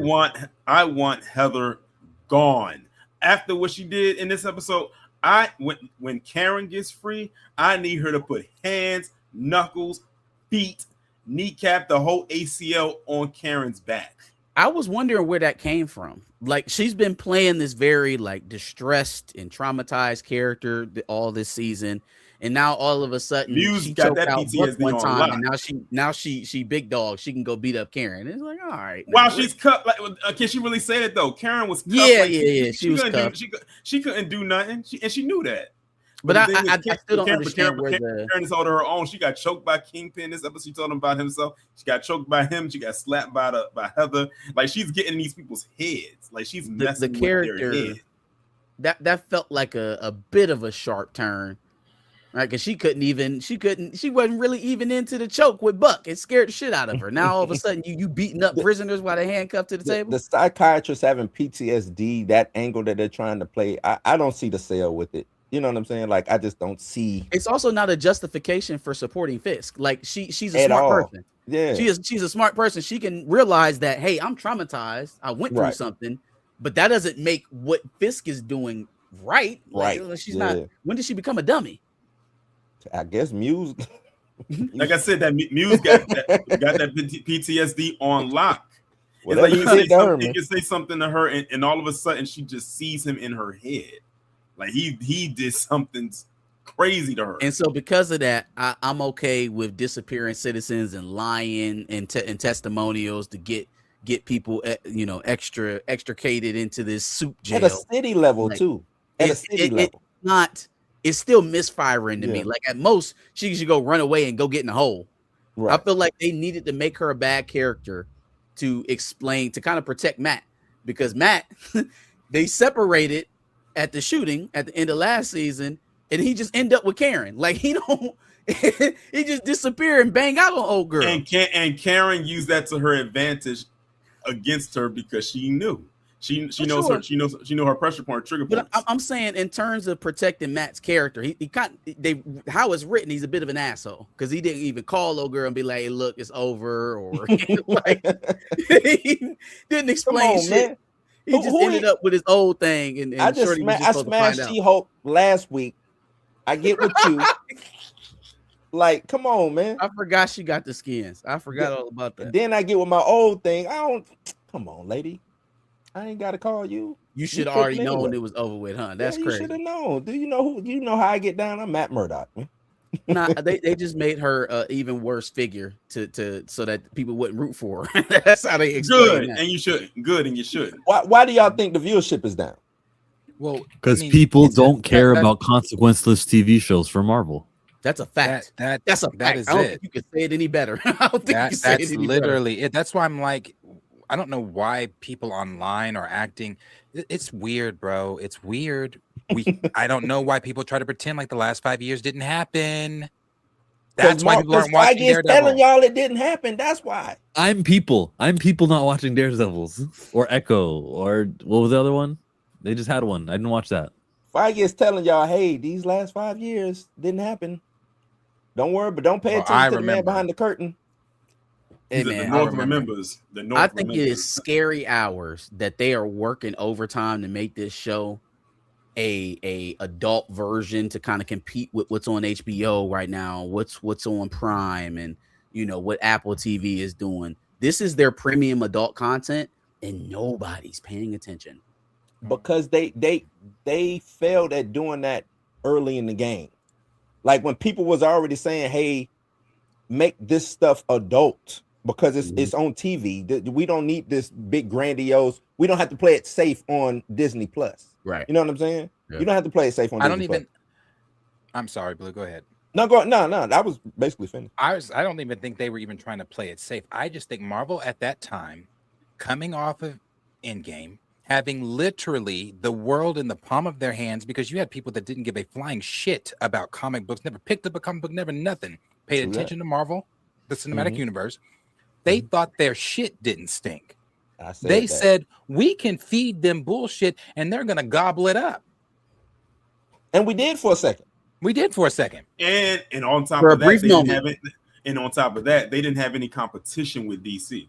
So that's why I said, wanting DC. That's why I'd be wishing DC did it so much better, because if they would have gave them the competition, that would force Marvel to continue to elevate and not de-escalate and like revert back. Like basically, like after Endgame, it's like they kicked their feet up and like went on vacation, but not go on vacation. And it shows with the stuff that they put out there. But the thing is, they're still on top because they still don't have the competition. So they still feel like they can do whatever they want, and they feel like, oh, we made billions and billions of dollars over a decade. People are still going to watch it, no matter how much they complain about it. They're still going to watch it because they have to. They know exactly. I don't know if they are watching it though, Taurean. I don't know if they're watching it. If this is scoring lower than She-Hulk, Ironheart, Moon Knight, like it's scoring lower than some of the stuff that we know was bad. And didn't chart, because remember the first season of Daredevil Born Again didn't chart. Right now they saying this one didn't. But you know what did chart? The one that people trash, and that was Ironheart. And Ironheart, we can argue, is a way less known character than Daredevil. We don't gotta do that. It charted. No. I'm saying we don't got to argue about it. And then I was about to pay it a compliment. I was gonna say that it was a competent. Well, no, I can't even give it that, because they didn't protect her as a hero. They didn't really. And the thing is, they didn't even promote the show either, like they did Daredevil Born Again, and it's still charted. I guess my issue is, like, Wonder Man charted, but it was only that episode with Doorman. That's the only episode that charted. Why are you doing that, Jill? The whole season came out in one day, so how could you only say an episode charted? What do you mean? You can still have an episode chart. What website showed you that only that episode got enough viewership to chart? You think just because you come out in one day, you can't just press play on one episode? Where did you read that? They split the What numbers chart? up by episode when it's released all Yeah, in that's one? just like Ironheart. You'll see it. Ironheart charted with, I think it was episode 3, and all of it came out. Like, because me and Tina had the whole talk about how Ironheart. They split. Well, they split the episodes up with Ironheart. They did the first 3 1 week, and then the next. You can chart with a solo episode. What website shows that? It's not a web. I get what it is, Flix TV. I get all of these aggregates on my my email. Only thing, because I don't think Disney reports to what's the one that everybody like Nielsen. I don't think they report to Nielsen till like later on, but all these independent aggregates, they'll let you know which one charted. Which episode pop. Can I ask you to, after the stream or whenever you're free, just send me? Thank you. Send it to you. I will send it to you. Yeah, but Daredevil, like I said, the first season didn't chart, and right now the second season is not charting. But you know what? Actually, like I said, this season is miles better than the first one. That first one way better. was hard to watch. Still ain't doing nothing. So if Daredevil is like this, what is it? What is it going? And it's already already greenlit for season 3. That's fine. I mean, obviously they got a story to tell, so that do your thing. And then they have that special presentation with Punisher that's going to come on. It's Disney Plus, man. Disney Plus is a horrible streaming service. It's bad.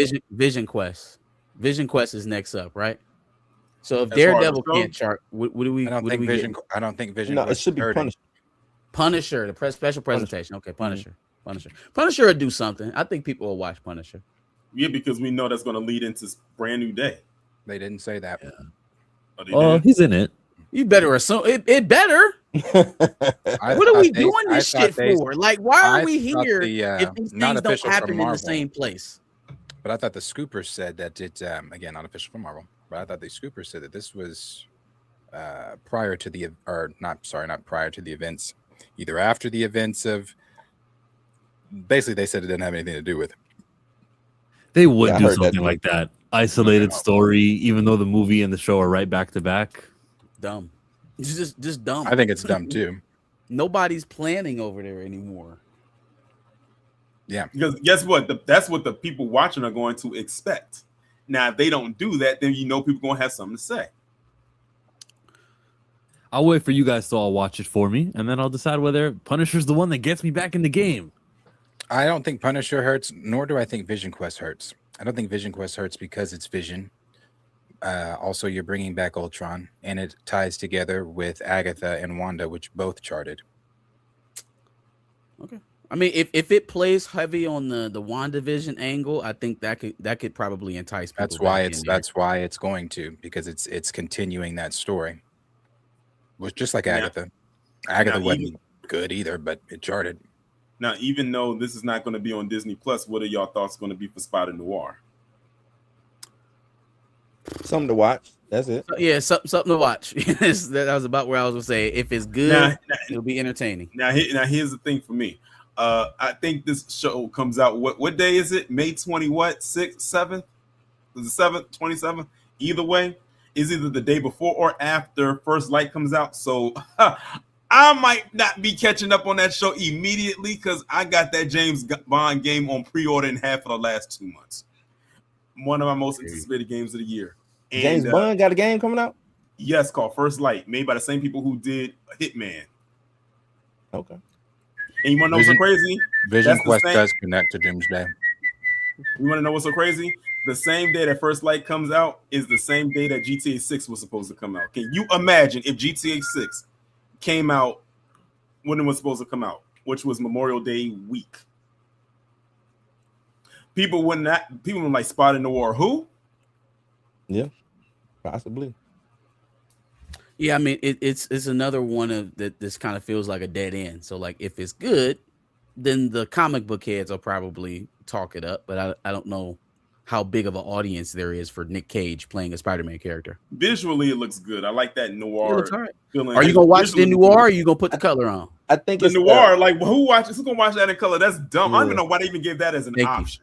I think it's the how they present it to you and what's your expectation. Like you should know that this is just like a standalone situation, just like it was, you know, in the comics. It's all standalone. So don't look for fucking Peter Porker or anybody else to show up because y'all saw it in not even Donald Glover in Spider-Verse. No. Didn't they say it's not the same Spider Noir from Spider-Verse? I mean, I wouldn't be surprised if it's not, because I think in Spider Noir he is a Peter Parker in in Across the Spider-Verse, but in Noir he's gonna be Ben Reilly. Why do they do this, bro? It's like they don't understand the continuity factor of what is why the superhero stuff works for us. Literally why I'm here, bro. I don't understand why that's so hard to They get. said they don't. They said they don't care why you're here. They said we know why we're here. We are here to get paid. We don't give a damn about you. They don't care. They like we don't care if you watch. We already got paid before this thing even went out. They said I'm about to go on vacation. I could give a damn if you watch. Bang, bang. It sounds harsh, but I'm telling you, that's what they be thinking. Yeah. They be looking at them people go on those rants and tangents, and they be cracking up. Yeah, they probably be laughing at me. I know they be like. I'm gonna be honest, because if I was in their position, I probably would be too. I'll be sitting back there like not Michael if I was Jackson in this state and Thriller, popping back the popcorn, just smiling. Nah, not if I was in this kind of condition. It's one thing to be on top of the world and be laughing at motherfuckers. If you were Marvel at and you still laughing, then God bless you. God bless you. You know how much of a cushion Marvel is sitting on right now? I know how much of a cushion Disney's sitting on. Marvel ain't sitting on shit. Marvel's sitting on a cushion with Marvel what? ain't sitting on shit. Cushion? How is Marvel sitting on a cushion with what? With Disney is not Marvel. With fans, or are we talking money? The money. Oh, okay. Well, yeah. Because a studio like Marvel, who's backed by Disney, will. We already know what we know what the fans is. They on shaky ground. But that's why they could just make bullshit. But you know, I've said that that's the reason why they can give you whatever they want to give you, and then say, "Oh, the reason why I didn't do good is because we didn't have the real Captain America in it." That's the reason why. Let me ask you this though, Blue. What if by them publicly failing at superhero stuff tanks the genre? How valuable is Marvel Studios if people are no longer going to see comic book stuff? Oh, well, they'll sell it for scraps. They'll sell it. Okay. If it's no longer, or they'll put it to pasture and wait. Yeah. That's Either not one costs them money though. Either one of those costs you money because you bought Marvel expecting this to be at least. But it's paid. I think Marvel has paid for itself. I do think it's. You're right. You're right. Marvel's pretty much paid for itself at this point. You're right. You're right. That 2003 to 2012 run probably, or not even 2012 to 2018 probably cleared them. 2019. Shit, it probably paid for the whole damn acquisition of everything. Point, you know what I'm saying? So Marvel does have competition, and it's called DC. James Gunn's Supergirl movie is supposed to come out this year.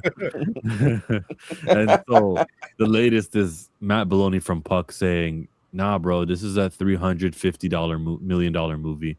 This thing's gonna lose money." I don't see it that way, but do you? Who's that? James Puck from who?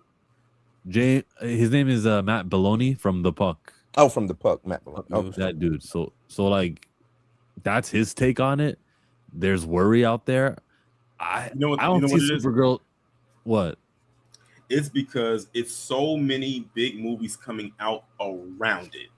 That for me is what it is. So it is a lot of big movies that are coming out in June. You got Masters of the Universe, Scary Movie 6, Supergirl, Toy Story 5, and some other stuff that's all coming around it. And then it transitions over into July because you got Minions, Moana. Not seeing that crap. Odyssey and Brand New Day. No, I am not. Of all the movies you said, there's one I know will be good. You said Odyssey. That's Nolan. We're good. Toy Story 5 is I don't know if that's gonna be good. Dunkirk was trash. At least I have hope. All right, I have hope where it's good. All these other movies have potential to be bad, and Supergirl also has potential to be bad.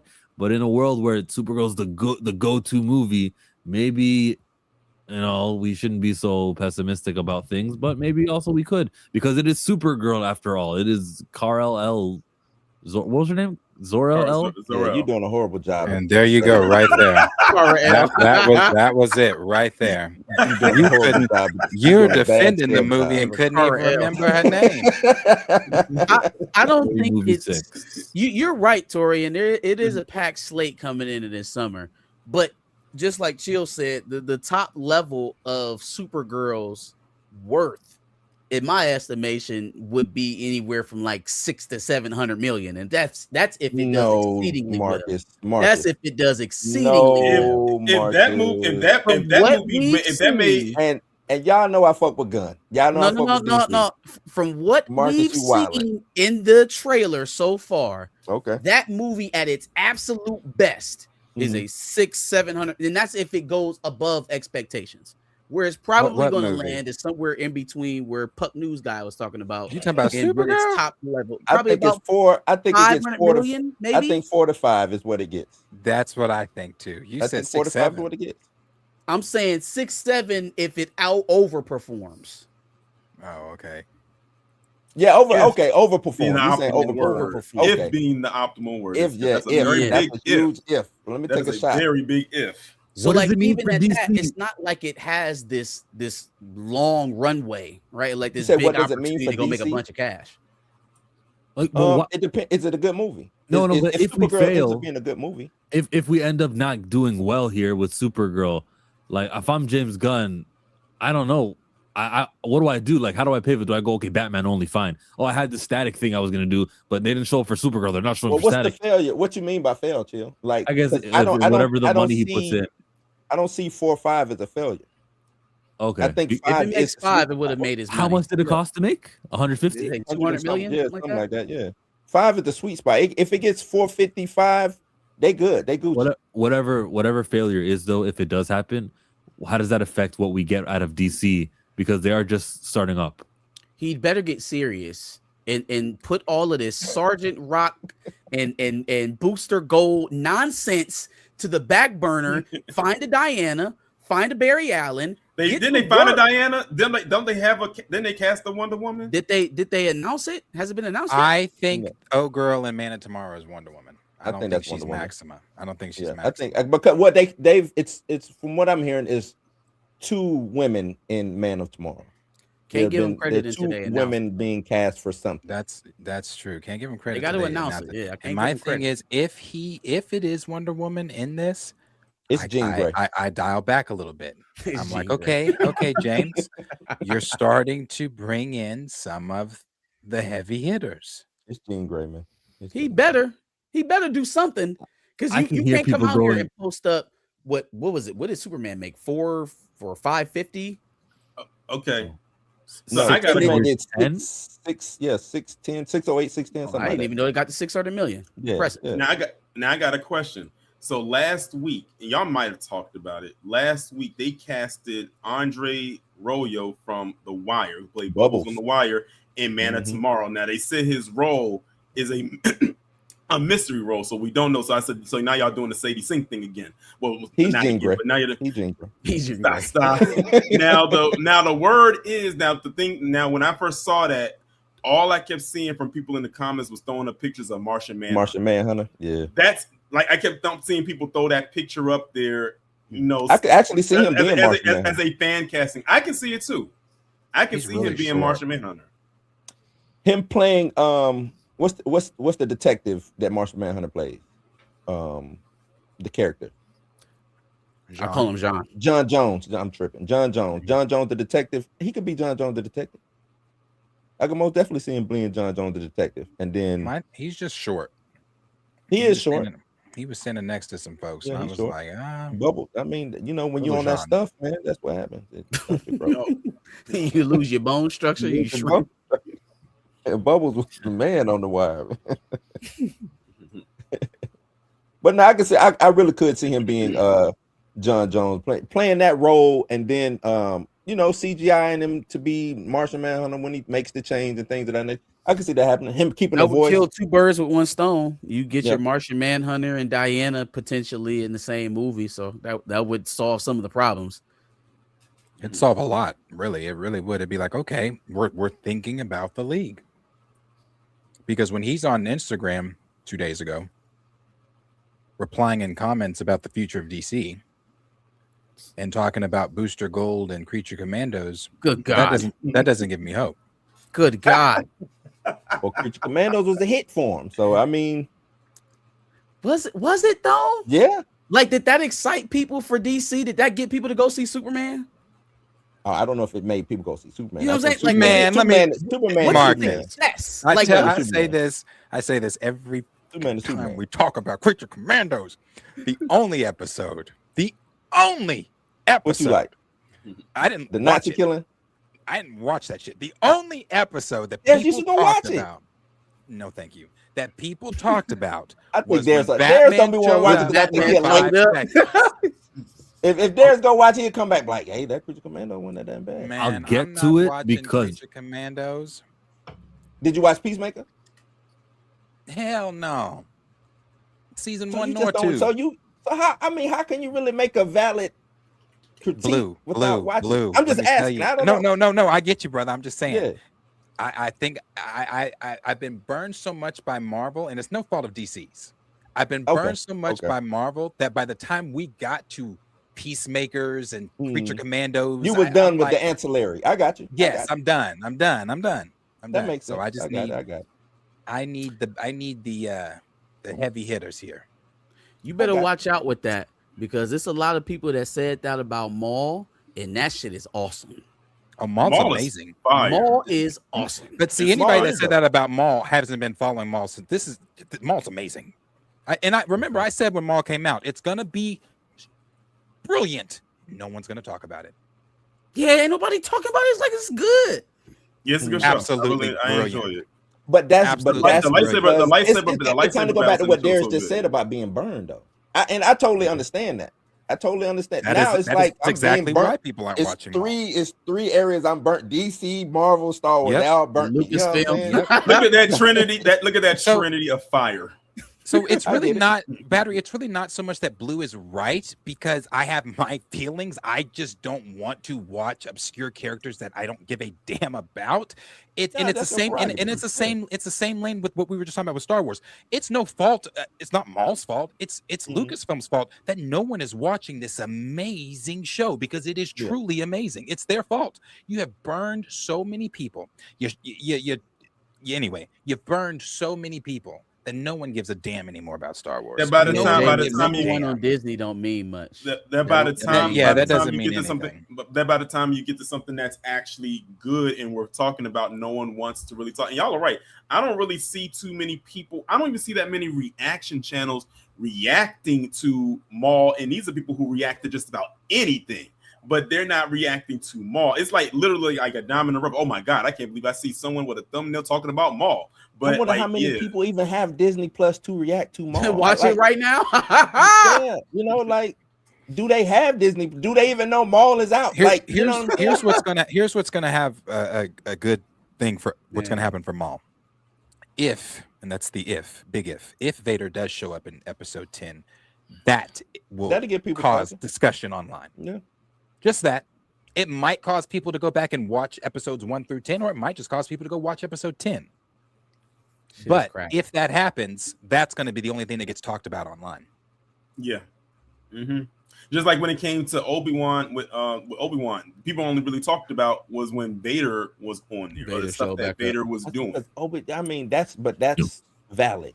I don't know though. I feel like Obi-Wan was everybody not tuned in to Obi-Wan just simply because they were. I'll give you another thing that they did. They got on there also to rant about the Reva character, and we know why that was. About Moses Ingram. That was another burn, though.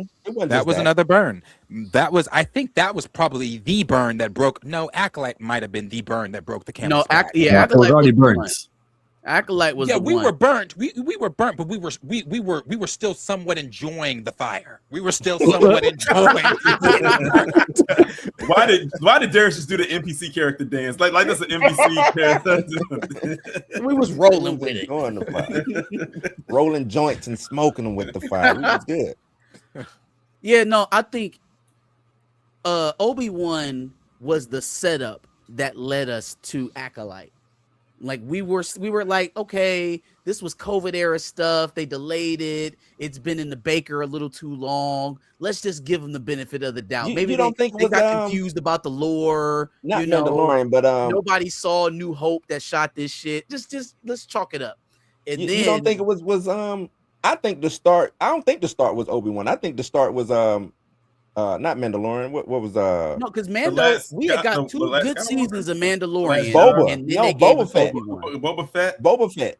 To me, I didn't watch that nonsense. Was the start of the downfall? Except for the episode that Ahsoka was on, that was it. It's gotta be after Obi-Wan, because the first 2 seasons of Mando had us on a high. That's what earned them a mulligan with Obi-Wan. Oh, okay. You let them get the mulligan. I didn't let them get the mulligan off. Was the biggest thing that's ever happened on Disney Plus. And the reason I didn't let them get the mulligan off, Marcus, is because they said, we fucked up on Boba. Let's throw Mando in here for like 2 episodes, or let's turn this into a Mando show. By then, we had already got Obi-Wan, right? We hadn't gotten season. No, Obi-Wan came after Mando. Yeah, Obi-Wan came after the Book of Boba. No, yeah, did it? I want to say it did. Am I wrong? I don't know. Now, if it did, I'm remembering. You muted, Darius. You muted.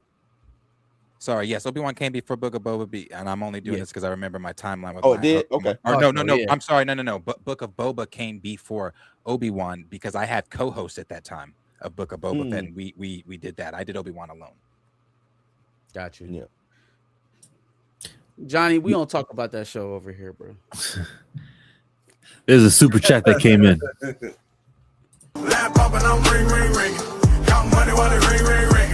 Trap jumping on ring, ring, ring. That tree. Whoop that tree. Whoop that tree. Battery, $2. Maul just feels so small. Whole show on one planet. That's a fact. No universe jumping, but it's because Maul can't freely move right now. He's nobody knows he's alive for the most part. Not only that, not many people can freely move. This is a year after Order 66. The Empire's grip on the galaxy right now is ice, basically. Goddamn 2 boots. I'd have took his fucking battery and chucked it somewhere. Man, I said that, man. Oh, thank you, Captain. Now you'll be very happy now that the Empire's here. I'm about to put your ass in the scrap heap. Man. But this last episode, these last 2 episodes, they were good. They were good. I really enjoyed it. Man. And the little clip, the sneak peek they gave us for next week. Oh my Lord. If you're not watching the show, here, I'll pull it up. Where was that? It's on my yeah, I ain't get the sneak peek. Twitter here. If you're not watching this show, man, you are truly Maul is like really, really good. Oh, sorry, Chill. I think that's your screen. Look at Bucky.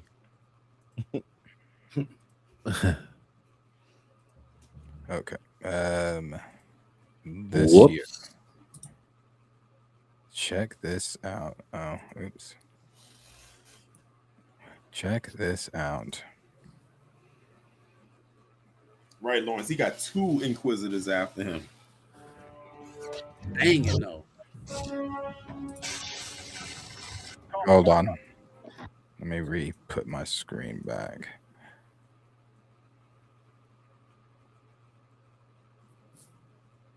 Okay.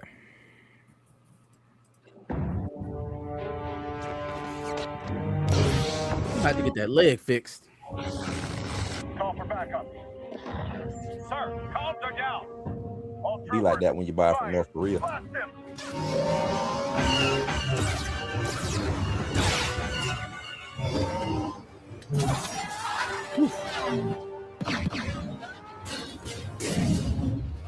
So much for stealth. Oh, we squadding up. Gang banging.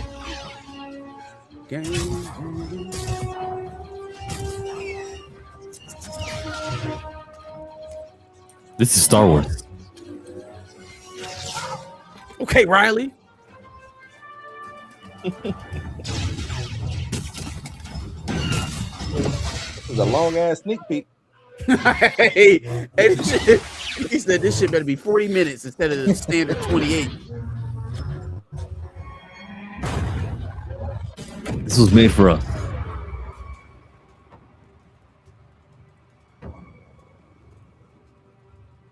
Yeah. Why not get that viewership up? Like, if you guys are late to the party, too bad. No, Clone Wars though, I didn't watch. And then years later, oh my god, yeah, I've been hearing so much about it. I hear, Maul is back, or this happened with Ahsoka, or this, and then you finally just say, "Let me watch it," and you love it. I think that's the same with Maul. I think a lot of people. Clone was one of the best things that could have came out of Star Wars. Period. I think what they did with Maul also was one of the best things they could have done. Like I said, it's unfortunate because Star Wars is in the place that they are, the hole that they're in, that no one is watching this show. But it really is some of the best stuff that they've done. I think they thrive in animation though. So this is good. This is good. The story, where we're going, they're talking about multiple seasons. They name dropped Dryden Voss at the end of episode 9. We know he's coming. He's got to be in episode 9 or episode. How many episodes we got left? 1 or 2? 2. 2. Yeah. So 9 and 10. 1 week. You get 2 in a row, right? Yep. I don't know why. And that's what I like. It was a pleasant surprise too, because I was watching. I think I noticed it on the 5-6. I was like, I watched 5, and it just kept playing. I was like, oh, I was about to play something else. They're trying to make me watch other stuff on Disney Plus, and then I was like, oh no, it's episode 6. So we just keep going. Yeah. No, they're very sneaky about that.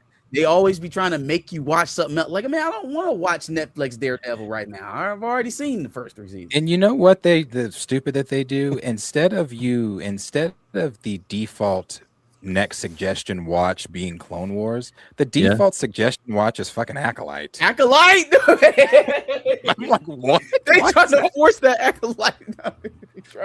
Yes, you didn't like Acolyte, Darius? Hell no.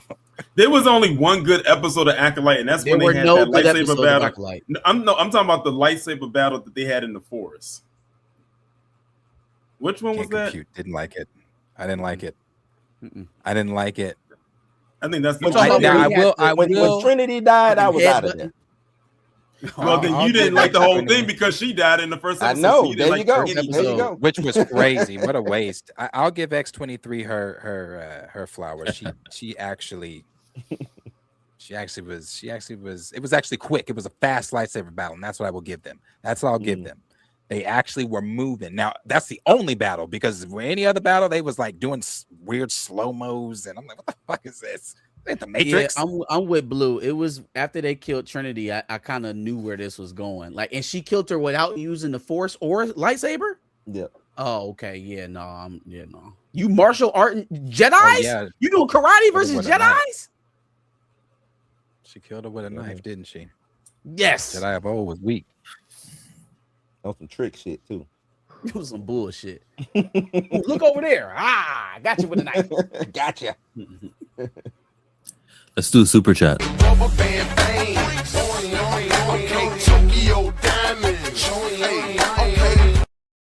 Battery again. Maul lost the Ahsoka, Sidious, and now Vader? LOL. Okay, he's a loser. What? Characters can't lose, huh? And did he really lose to Ahsoka? Yes. He caught a body on Qui-Gon Jinn. Like, you come on now, don't disrespect. He did. Maul. He caught one on Qui. That was the real Maul though. Like he caught a body on now we Qui-Gon half Jinn. a Maul. Half a Maul. I mean, half a Maul still get it done though. You know. Man, I love that he relies on the Force so much, and I like that they're showing that. That's not something that they really do a lot in Star Wars. I know that's crazy to say. Disney Star Wars. But you be using that Force too if you at robotic bottoms. Yeah, I like it a lot, man. It's good. It's good. Love it. I remember when the Phantom Menace came out and how loud the audience got when Maul popped up on screen and he pulled out that double-sided lightsaber for the first time. Yeah, my audience went crazy. And the thing about it is, when I went to go see it, my dad took me, this was back in '99 when it came out. Yeah, my dad was not a Star Wars fan at all. But when that scene came in, he leaned into it like he was. And because it's just that moment right there. that I hate we literally only had like was, 5 minutes of Maul. That's it the was, only thing I hate but you about know that. what's so crazy? Even though it was a short moment, it was one of those moments that will go down in Star Wars history as one of the best scenes. It ever. might have wasn't in the lasted. trailer. It wasn't in the toys. It was a toy. They did have a They toy. kept like Maul on the double-sided low. They kept Maul on the low. In the trailer, all you saw was when he was on the speeder bike with the cloak flowing. That's all you saw from Maul. That was it. You didn't know who or what that was. You didn't know we didn't know who a Darth Maul was. Like, he was a character that was introduced in this movie. And then when you saw him and he pulled out, like, literally the whole setup, when they're leaving and the doors open up and you hear dun, dun, dun, dun, dun, and the music comes the on. Score was so crazy. The at that score. moment, too. And he lifts his head up and he takes the cape off, and they said go, and Qui-Gon and Obi-Wan are there, and he takes the cape off, flips the lightsaber body around and opens it up. The crowd went nuts. Like, they went crazy when that happened. Even more so than it was probably like that moment when people saw Darth Vader for the first time. Maybe Somebody even put Lawrence more. in jail. Put Lawrence in timeout. Why? I mean, he right was. No, put him in timeout. Put him in time. Go to. All right, Lawrence, you got to go, bro. Let's do. What am I reading here? Avengers Endgame re-release will feature a post-credit scene of Steve Rogers, Peggy Carter, and their son on Earth 828. This is the universe the Fantastic Four are from. James with 838. So, okay. Are we not allowed to give Feige shit? Like, are we not allowed to really, like, just cuss this man out? This is lazy. This is lazy as hell. What do you mean? What do you mean not allowed? I mean, I just don't see nobody like looking at it the way I look at it. Like, who is this coming from? Who's the source on this? Yellow Minutes via Yellow Minutes. We don't. This would be truly lazy, and it'll show you the haste that they were operating under to get all this shit together for Doomsday. So now the same universe that Steve went back and had his life with Peggy is a universe that the Fantastic Four and the X-Men are in, because isn't 828 also where Monica Rambeau is at? None of this shit makes sense. None of it. Monica's in. Monica's like the 988000 or something like that. Where we see that at? Yeah, really? Yeah, it's some crazy long. It's a longer number. Yeah. Where did we see that? With that she. Hold on. Monica Rambeau, behind the scenes Marvel stuff that they said in the interview. She's in Earth. Yeah. No, I don't remember where they said this, but I do remember that she's in Earth 10005.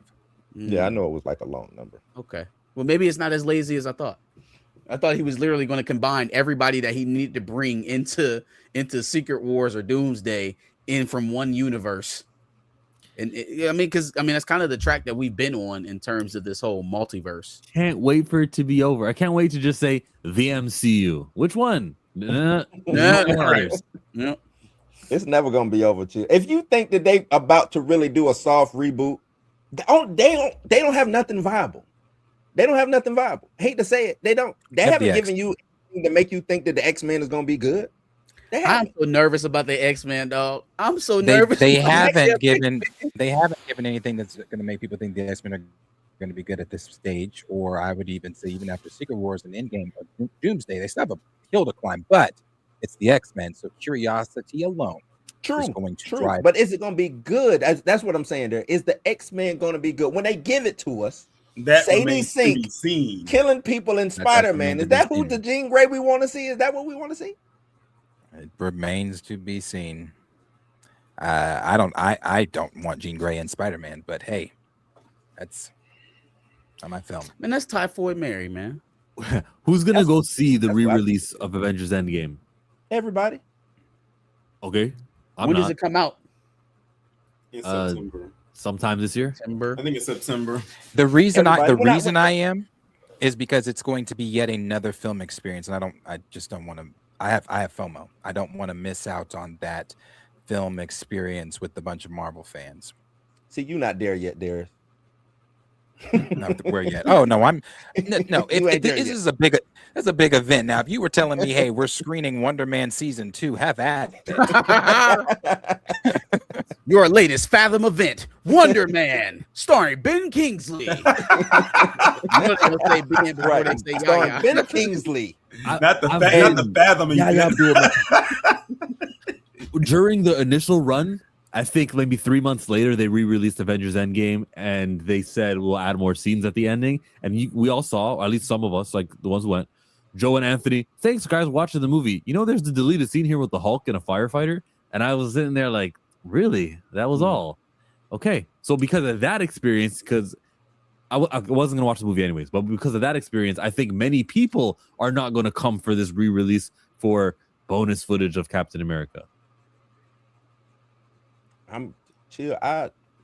Look, if I'm them, I need to make Disney Plus viable. I re-release it on Endgame on Disney Plus, add the scenes, I make it a big They got to figure out how to make that a spectacle thing, because that's where their money is going to be at going into the future. But because they're giving us these smaller. You know, they're not thinking that far ahead. I know they're not. But is that Marvel's job? Is that Marvel's job to keep Disney Plus afloat? It's not them thinking far ahead. They start. They don't want people having. They don't want people having to do homework to watch television shows. They want an ever-moving hamster wheel of content that people will come in and out of, like a Netflix. They just don't have that. Now that doesn't work. Yeah, we know that doesn't. They don't have it. That's what I'm saying. They need to. But they're square peg and round hole in this thing. They want to make it so that everybody can hop on and hop off when they want to, and that's adverse to a cinematic universe. So they're trying to serve two masters. I guess what I'm thinking is you're adding these scenes so we can bridge a small, tiny gap to Doomsday. That's why. Right? That's why. That's it. That's literally it. So give it to me at home, is what I'm saying. Like, give it to me at home. It's 11 then. I mean, I don't disagree with that. Yes, battery curiosity alone is not enough for the X-Men. The last X-Men movie bombed, but the last X-Men movie was not done by Kevin Feige. Man, that's not a thing. I'm not doing that no more. Wasn't that New Mutants? Wasn't that New Mutants? Hey, listen, I look at the last 5 years the same way that all of us on this panel look at the last 5 years. However, in looking at that, this is, I mean, it's the X-Men. Fine. Take out Kevin Feige and all that. It's still in the MCU. So the X-Men have yet to be seen in the MCU. It may have bombed into Fox, but they have not been seen in the MCU, and that's what people want to see. That curiosity will drive. I think Feige is about to ruin this property. And then again, it also depends on how they do the X-Men and Doomsday as well. So if Sadie Sink is Jean Grey, then we're decidedly on the teenage route, or at very least the very young adult, like 20, 21. We're not venturing into adults yet. And I'm fine with that, but then I'm hearing things like Emma Frost and all of these people that are adults. I don't want to see kid Emma Frost. Like, like what are we like? What are we talking about? Why? Hey man, they already told y'all. Well, they didn't say, but they, this whole younger thing is real. They're going with the younger group. But they got young Avengers coming. Why are we doubling up on the youth teams? You need a grown team. What was you got lackluster Fantastic Four? You got lackluster of new Avengers. You already got a young Avengers coming. Was good.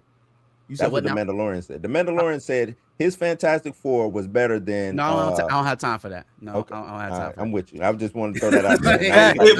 But Marcus, it was better than that last Fantastic Four movie before it. Fan Four Stick.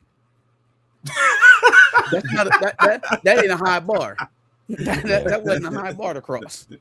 And it might just hurdle it. Like your toe might have just hit the bar. The heel nipped you as you got over the hurdle. A super chat just came in. Last time that I checked, I was selling zones in the set. Make $250,000, no sweat. Last time that I checked. And Darius says all the smoke for Gunn, but never Kevin. Uh-oh. Oh, I go at Kevin. Uh-oh. I go at Kevin. I've been going at Kevin for the past 5 years. I'm sorry, my smoke for Kevin isn't as loud as my smoke for Creature Commandos and dumbass shit like that. Sorry. Hey Sanju, that's not my fault that Kate Bishop is 30 fucking years old now leading the Young Avengers. Tell them to get their production shit under control. Right. Why couldn't the Runaways narrative or the Outlaws narrative not run into what they doing in Daredevil? I don't know, it does in the comics. But we are 2 hours They in. have a brain over there at Marvel, man. And no disrespect to the Russos, but we gotta rely on the Russos. Like that's it. Out of all this content, we hoping that are we hoping that the Russos to take over everything? You see what I'm saying? Like you just said, why didn't they just say, you know what? Shit, we just had her go and talk to Kate Bishop. We got this Daredevil thing going on. We can have like a small universe on TV. Street level. Mm-hmm. Gotta love it. We got the players already. Let's get it. Let's make it happen. Now we gotta have the Russos come and say today. But they only gonna do Avengers film. They not touching X-Men. They're not touching anything going forward. As far as I know. They're overseeing X-Men. Supposedly. No, it's Jake Shire. Jake Shire doing X-Men, right? Jake Shire's directing X-Men, but they are overseeing the X-Men saga. I mean, I don't want them.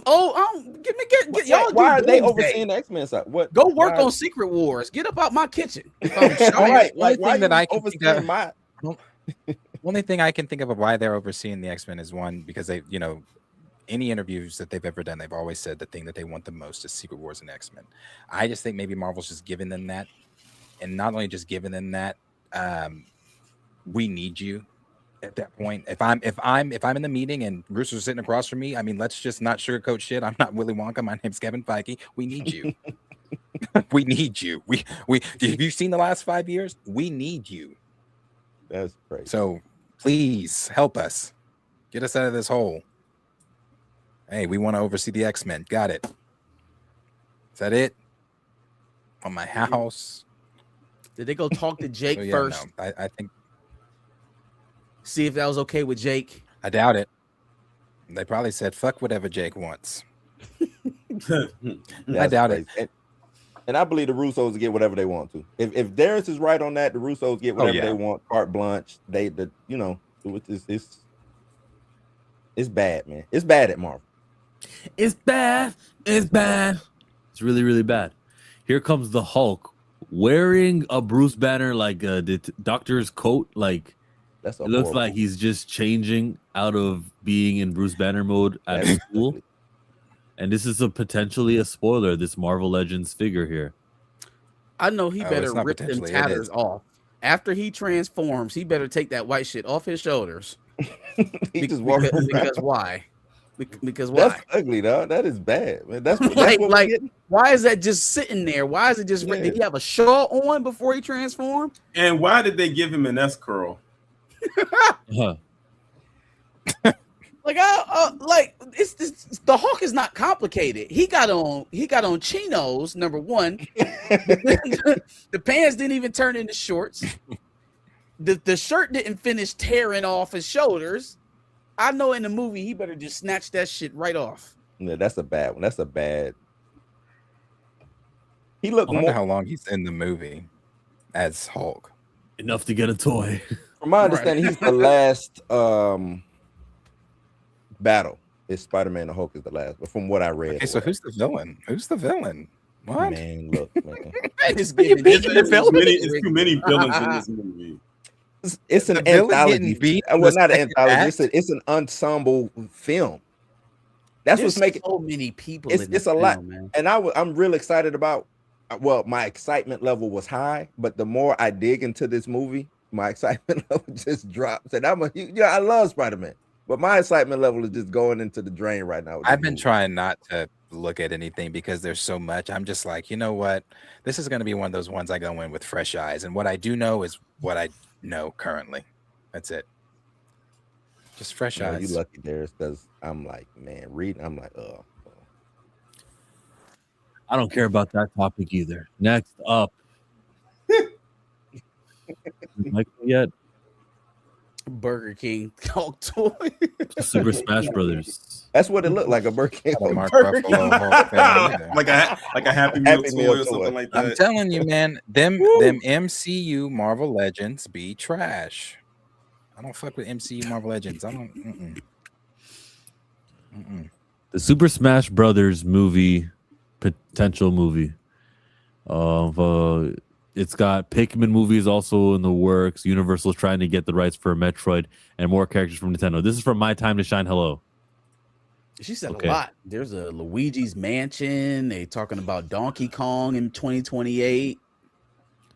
A lot of stuff. Star Fox. It's unbelievable. A Star Fox movie in 2030. That's 4 years from now. I don't know about that. I think it'll be sooner. If he ends up in the third Super Mario Brothers, maybe as long as it. I think that'd be a waste. I think you do Star Fox now. After you just introduced them in Super Mario Galaxy. Yeah, I think they were already probably into. They were probably in the pitching phase of Donkey Kong, and then that's moving forward. These studios are slow, man. They're slow, and so when one set of films is in the talking phase, like, all right, which idea are we going to go with? The next one is even in even more of a latent stage. Like, so when we're talking about the concept of when these things are actually going to start to get made, it's almost like an assembly line, and everything seems to be 2 to 3 years back. So if we're talking right now, what do we expect to see in 2028? It would have to be something like Donkey Kong, right? Like, because Donkey Kong has already been in the works. Yeah, Donkey Kong would make sense because Donkey Kong was in part 1. So yeah, that makes sense. That tracks. I'm just saying, like, you just had $1 billion movie with the first one. You should have franchised. That should have been the first bing, bing, bing, franchise. Let's go. Let's go. What do we got going? Yeah. You know? They're already putting that thing on streaming. That thing's going on streaming in a couple days or weeks or something. It's not like they don't know that movie was going to make money. Of course, it's not going to make the same amount of money as the first one, but it's not like they know it's not going to make money. It's Super Mario Brothers. So yeah, you can look at this. I think you could look at like Sonic. I think Sonic would be something that you would compare your movie to. You know what I'm saying? Yeah. It's another video game icon. What did Sonic? What has 4? 4 in the TV show, right? It will be 4. It will be 4. It will be 4. So Sonic has 3 in the TV show. Yep. A couple TV shows. They had Knuckles and they had a Sonic show, right? I thought cartoon back in the day. No, I'm just talking about from what we got. Newest stuff. Yeah, Knuckles. Yeah, Knuckles. Yeah. It's just Knuckles, right? So yeah, I would base my. And you want to know why? You want to know why Sonic is doing so well, and it's like I always have to go back to that. It's because when they released that first teaser for that first movie, and we got that trash Sonic design, they said they heard loudly from the fans say, "We are not watching this filth. If that's what you're about to give us." They went back to the lab. They delayed their release date, and they fixed it. And people came out and saw it on the strength that they actually listened to the fans. Yeah, they listened. And the movie did what it did. And now here we are in a trilogy, and it's now $1 billion franchise, and they're about to go into their 4th part. Yep, I think it might be. It might be. See what happens when you listen to the people that support you, Disney. Tell that to Feige, though, man. Yeah, but when you got money to burn, you don't need to listen to the fans, right? What's the fans? We got money to burn, baby. Sooner or later, that money gonna run out, though. Because listen, I'm gonna tell you something right now. If they release, I'm gonna tell you right now, if they would have released that crappy looking Sonic, the fans would have knocked the Sonic rings out of Paramount. You're right. It's close to 900. The first movie was a better movie. I agree. One thing I had an issue with Galaxy is it felt like it wasn't one linear story. It was like all over the place, and I kept trying to follow. I'm like, I'm locked in with one thing, and then all of a sudden I'm pulled into another direction. Then I'm pulled over here, and I'm pulled over there. I'm like, God. It was all that back and forth with Bowser that really threw it out of whack for me in terms of the story. But the movie was so quick, it didn't really give you time to resonate on what was wrong with the story until after the fact. So, I think it was paced well for children. Like today's loved it. The kids loved it. The kids loved it. Yeah, that was my first time taking my 3-year-old, or will be 3-year-old, into a theater and she was engaged the whole time. Mm. So like I think it was paced well for a younger generation, Yeah. but Today's us kids we is kind just- of we seen the holes. Yeah. Yeah. Long as it's bright colors and moving fast. Mm-hmm. Yeah. Yep. And the thing is, the movie started off very strong. I actually liked how the movie started off. I was like, oh, they might be going somewhere with this. Then we get into it, and it's like, okay. What about the movie Michael? Have we all seen it? Nope. Not yet. Ooh, what movie? You haven't seen it yet? Michael, I have not. Sorry. Damn, Josh movie is saw that? it. This is the first Josh seen it and I didn't. It's this thriller. It's a thriller. But we can talk about it for sure. Michael. We Michael can definitely talk about Michael and its Ah. $217 million. This is the conversation I was global waiting for. I don't know why you're The conversation happy. I was waiting No, for 2 days. First of all, I said Michael was gonna do well. You said 250. I didn't. Did I say 250? Yeah. Okay, I was a little shy. I outbid your prediction Two- about talking about first racism, week? You know, affecting the opening. You said 250 first week, Mark?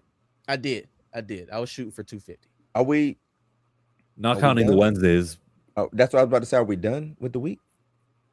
Oh well, we'll see. No. We were at 217. We're not technically or what, done with the 210? week. The week started Thursday. It's a little. We'll It's end- a little over. It's a little over 3 we'll right end now. today, right? Today will All right. be the week. When you said the opening, Did he say opening or the week? That's what I'm asking. Is it I opening? said, I, or did, week? I said opening weekend. I'll be fair. I said Opening. Okay. weekend. Okay.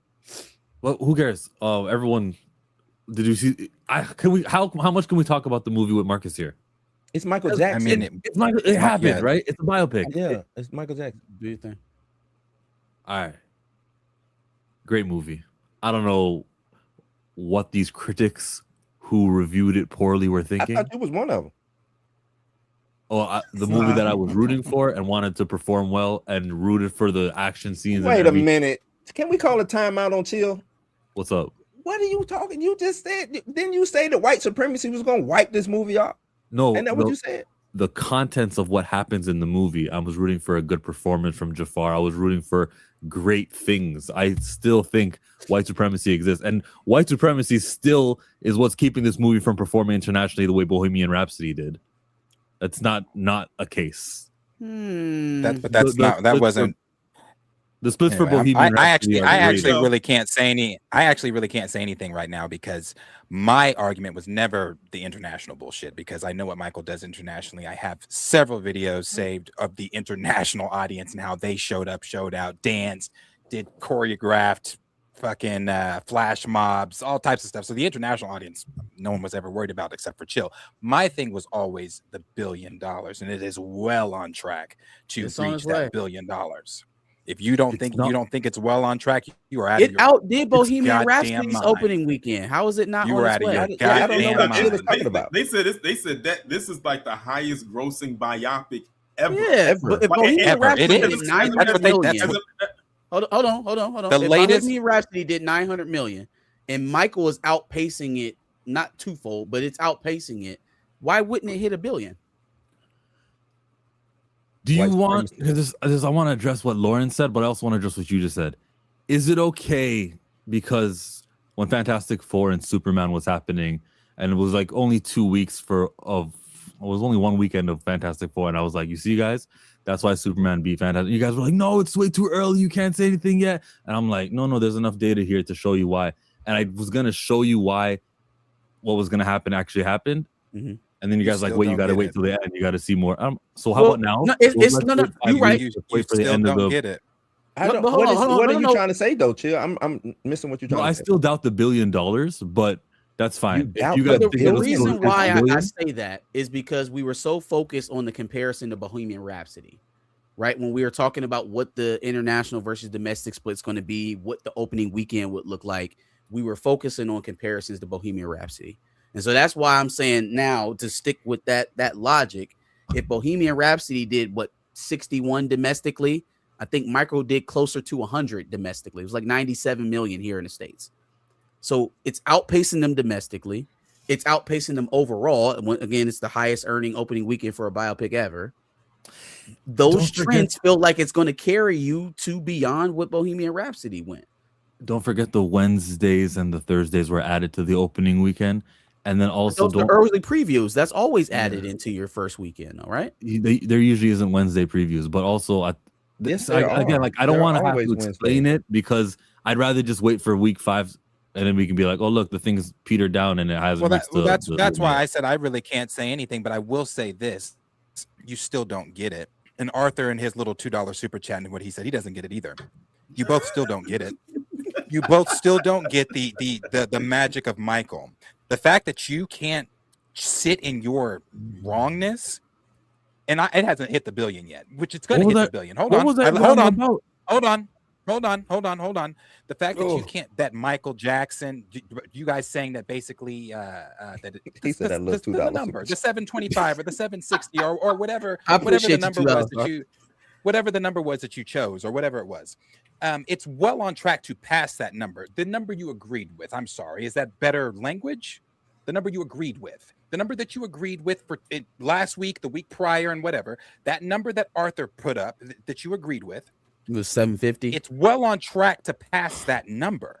Maybe next week. It is currently sitting. It's just passed over $300 million. And like I said, you nor Arthur still get the magic before of the Michael weekend? Jackson.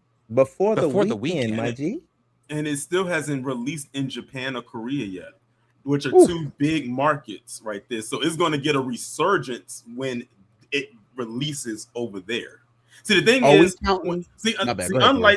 unlike movies like Endgame and Infinity War, where they released every market at one time, that's why they were able to get as much as they did it all at one time. If you would have released every single market for Michael all at one time, this movie would have been past where it's at now. It would have probably been almost at 500 million. If you released in every market all at one time, but you didn't. See, they broke it up. That's why I said wait till they open up in Japan and Korea. That's going to be a huge boost right there. Let's look at Arthur. Hold on. Let's look at the Arthur super chat that I agreed to, quote unquote. For MJ, down to 725 million. Oh, he's playing with you. Yes, you can. And even if it was 725 when you said 785, hold on. Really before you even let this finish, don't play. Yeah, don't play. He's going. Don't play. Do not play with me. This was you and I's stream. Let's go to the stream that the Pantheon did when he sent that, and you agreed. Don't play. Don't pull up you and I stream that we did on the morning report. Pull up the stream where he said it again on the Pantheon stream, and you agreed to it. Of course, you did not agree to it there. Remember, you even said, I remember he said that, and I changed my tune. Remember, those are your words. Remember, you said you changed what you originally said based off of the second number he gave you because of, I forgot why you changed it. Something had happened. I think that's what it was. It was the Rotten Tomatoes scores. And then he put what he said. Then you said, actually, because of this, I'm now changing it to that. So don't try to play with me on this. I've been waiting for this conversation, buddy. Don't try to play with me on this. If you find that clip that you're talking about where he changed I don't need to find it. Like I told you last week's Pantheon. Hey, while he's looking for that, if they re-release this, like if they do an extended run like they did for Sinners, or they put it back in the theaters like they did for Sinners, does that count? Or are we just talking about original from release to the first stop date? You muted, Chill. If they re-release it 2 months later, like that theatrical run still counts. I wouldn't say like that's a restart or anything. But that was the revised that Arthur did 785 once, and then later on he did 725. This is him revising it. There was no other super chat. I'm talking about the Rotten Tomato. Then it wasn't a super chat. He must have just said it in the chat. But it was after Rotten Tomatoes did whatever they did. I like to cite the source. That's fine. They said Tina was on that. Yeah. Tina was on that, and then she also commented, I believe, on the video and said where it was. If you would like to go to those comments and look at that, she did say where you could find where you said what you said. However, you said what you said. I don't need to. We're not going to go back and forth on that. You said what you said, and it's well on track to pass that number. It's well on track to reach $1 billion. I hope it does. I'm rooting for the movie. Are you seriously sitting? Time out. Are you seriously sitting here on another week and lying Arthur's not that crazy, by the way. You telling us that you did not say that? Are you lying to everyone and telling us that you did not say that? That I said that Arthur's number is not that wild. I can see that happening, but it's not like I said my prediction is 725. You said I'm changing my number. You said I'm changing my number to 7. No. No, Right. I remember saying that. Look, I want to narrow down my prediction. I'm gonna go from like 700, from 600 is my low end, and I think So I can rule there's out no a bill. okay. Hear me Okay, out. time out. No, I don't actually. Hold on, time out. Trill, Why? really. Here's the thing: if he's going to go back on what he said because he's now witnessing the magic, maybe he does understand. I'll play I don't it. know. You know, understanding Michael can be confusing. I understand, but if he's going to go back, then it doesn't really matter at this point. It doesn't matter if he reaches $1 billion or anything like that because he's going back on what he originally said. I'll find exactly what I said and how I didn't go back on it. You're gonna find that as I'm talking, I get interrupted while I'm giving my prediction.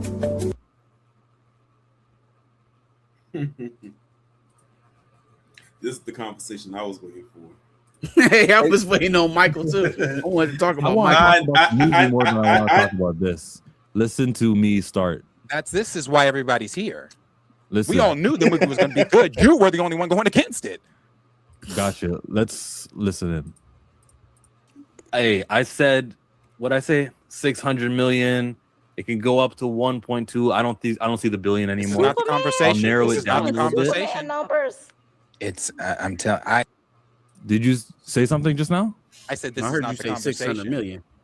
All right, so I was saying how my low end is 600 million. I used to say 1.2 billion. I'm gonna bring it down, and I was right about to give the prediction, but I know myself. I know I did not give an actual box office prediction of what this movie would do. That was when I was gonna do it there. I think Arthur said a number around like 750 or something like that, and you was like, "That one feels accurate." Arthur said 785, then Arthur said 725, like a week later in that video that I just showed. I was just talking about the. Do you still agree with the 785 or the 725? But that's what he's reneging I on. think He said he 785. never agreed to that. He's saying Do that's you not agree a thing. to that?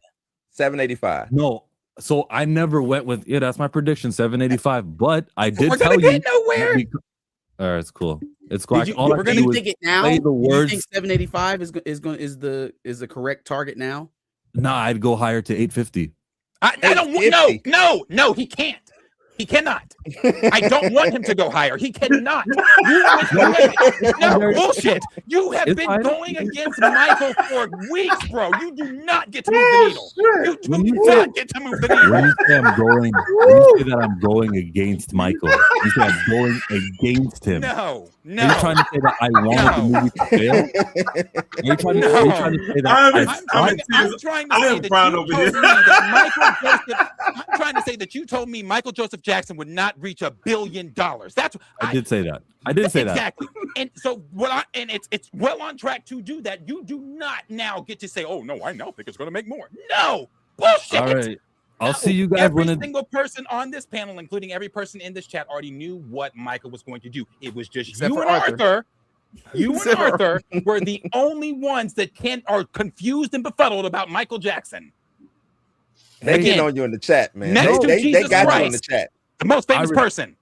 I respect everyone right now. I respect it. This movie did better than I thought it would. It opened a lot better than I thought it would. The international audience, China exception, but the international audience did show up more than I thought it would show up, except for China. I like this. I want the movie to succeed, and I always rooted for it. I would always say, "I hope you're right, Darius." I would always say things like that. So don't do the Chillmonger was against the movie, and I watched it. And I liked the movie. But you were against the box office. That's fine. Hold on. I want to make that Not clear. the movie, the box office. You know what we talk about. My thing, he knows. My thing from the very beginning has been you telling me that Michael Jackson doesn't have the ability to reach $1 billion. That's been my thing from the jump. You went on an international route that I didn't go down. Then you went down a route talking about the movie being good. I talk about you doubting Michael. You doubting Michael. There you go. Tell him there. Let him know, man. You not You're understanding valid. that Michael There you go. Jackson Still doubting. was going to Still do this doubting. in Nope. death or alive. You Let me give Darius this salute to you. Salute for your belief in your fandom in the guy, and salute for the way that it opened up right now and the way that it's performing now. How it's gonna get close to $1 billion. Give it to Mike. It ain't me. Give it to Mike. Apologize to Mike. Don't apologize to me, brother. Apologize to Mike. Hey, To the king. the son Apologize of to the Catherine king, and man. Joe. Salute to Michael Jackson for doing big numbers right now. And even though it's not doing Bohemian Rhapsody international to domestic splits, he is still. Wait a minute. Well, can I just finish the statement because this is very important to say. My bad. Go ahead. It's awesome that he's chipping away at some of these barriers, the barrier breaker, as Darius called earlier. There's an important scene in this movie where he's talking about MTV, I'm proud black man. Like, that's important stuff that I want them to see in Korea, Mexico, Brazil, Sweden, everywhere in the world needs to see that stuff. And this is a monumental day for this movie to perform in the beginning. Nice. I do hope that it gets to $999 million and 99 cents, so I can come on here and be, see, Darius. No, I'm joking. I do want it to succeed. I want it to make as much money as possible. If it gets to Blue, you said 1.3. I'd love for something like that to happen. I'd love to be wrong. I want to be so terribly wrong. I don't want it dropped Monday to 70% of a drop domestically, which is kind of worrisome, but like we have to see the thing play out, and we would like for this thing to succeed, become the $1 billion Darius believes it will be. Go Michael, great ass movie. And Chillmonger, for the moment, from the way that things and you guys are tracking it, looks like he's wrong, and I would love to be wrong in the end of it. I gotta interrupt you, Chill. You are way wrong. It destroyed Bohemian Rhapsody internationally. It destroyed it. How much we at right now? Bohemian did 72 million internationally. Oh, yeah, it killed it. It doubled it. Had to have doubled it. Million. I just looked it up. 72 it million. opened to 72 million internationally? Yeah. Solid. Again, I loved your speech. It was fantastic. Had you said that day one, we wouldn't be here. It just beat Bohemian Rhapsody internationally. Killed it from what they said. I didn't look at the numbers. I didn't need to because I know Mike. However, 72 this to is what I'm 112. talking about. Just to let you know, 72 112. This is what I'm talking about. 72 million for Bohemian Rhapsody. The look on your face it's great. I love it. The percentages, though, because that was what I repeated a lot. Marcus, don't beatbox because it's hard to hear me when you do that. The percentages of the while 112 is larger than 72, obviously. Yeah, I don't know where you're going with this but percentage. The percentage beat it domestically as well. I'm just trying to figure out what are we talking about. But because I'm going to say it, the percentages, though, that when a movie performs domestically, you would expect the same output from the international. So for a movie that, it's hard to just say, I just have to repeat percentages over and over again. That's what I was looking at. So whatever the domestic box office was for Bohemian Rhapsody when it opened up, which was less than whatever Michael opened up with, that international audience showed up more so. They showed up more, like, percentage wise. Like, you feel me? Like, it made in comparison to their domestic box office, but not in comparison to the overall international gross. So if it's not making more money, what does it matter what the splits are? The matter what the splits are is like that. I'm trying to say that racism is out there, and they don't. Oh, I forgot about that. Yeah, I'm about to say I said the same thing. I was like, oh yeah, the racism thing. Yeah, the racism thing, where it should have done more internationally with the gross, and the percentages should have matched something like Bohemian. It's the most. Wait a minute, hold on, Chill. It broke the record. What are we talking about? It broke the record. Domestically and internationally. What are we talking about? Yeah, it's the highest grossing biopic of all time. I would argue it broke that record probably within the first couple of days. It probably. I'm missing what it's getting at. Didn't they say it made $100 million in a day? Do you know how hard that is for a movie of something like this to do?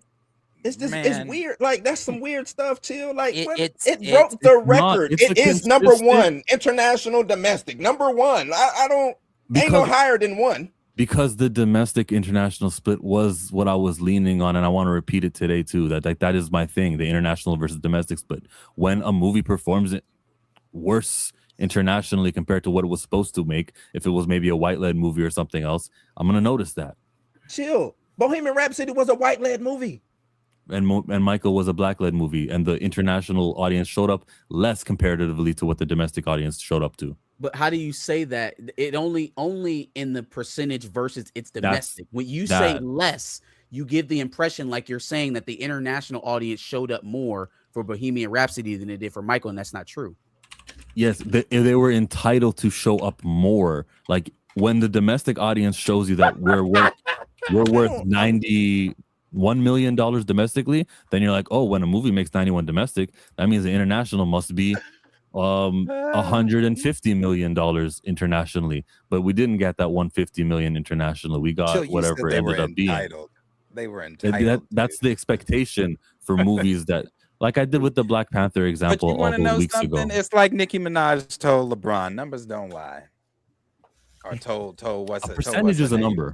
Numbers don't. Yeah. But I again, think that's a 112 fallacy, is though. That's bigger not than true. Like, so if they drew in less of an international audience and still made more money, what does that tell you about Michael's international support?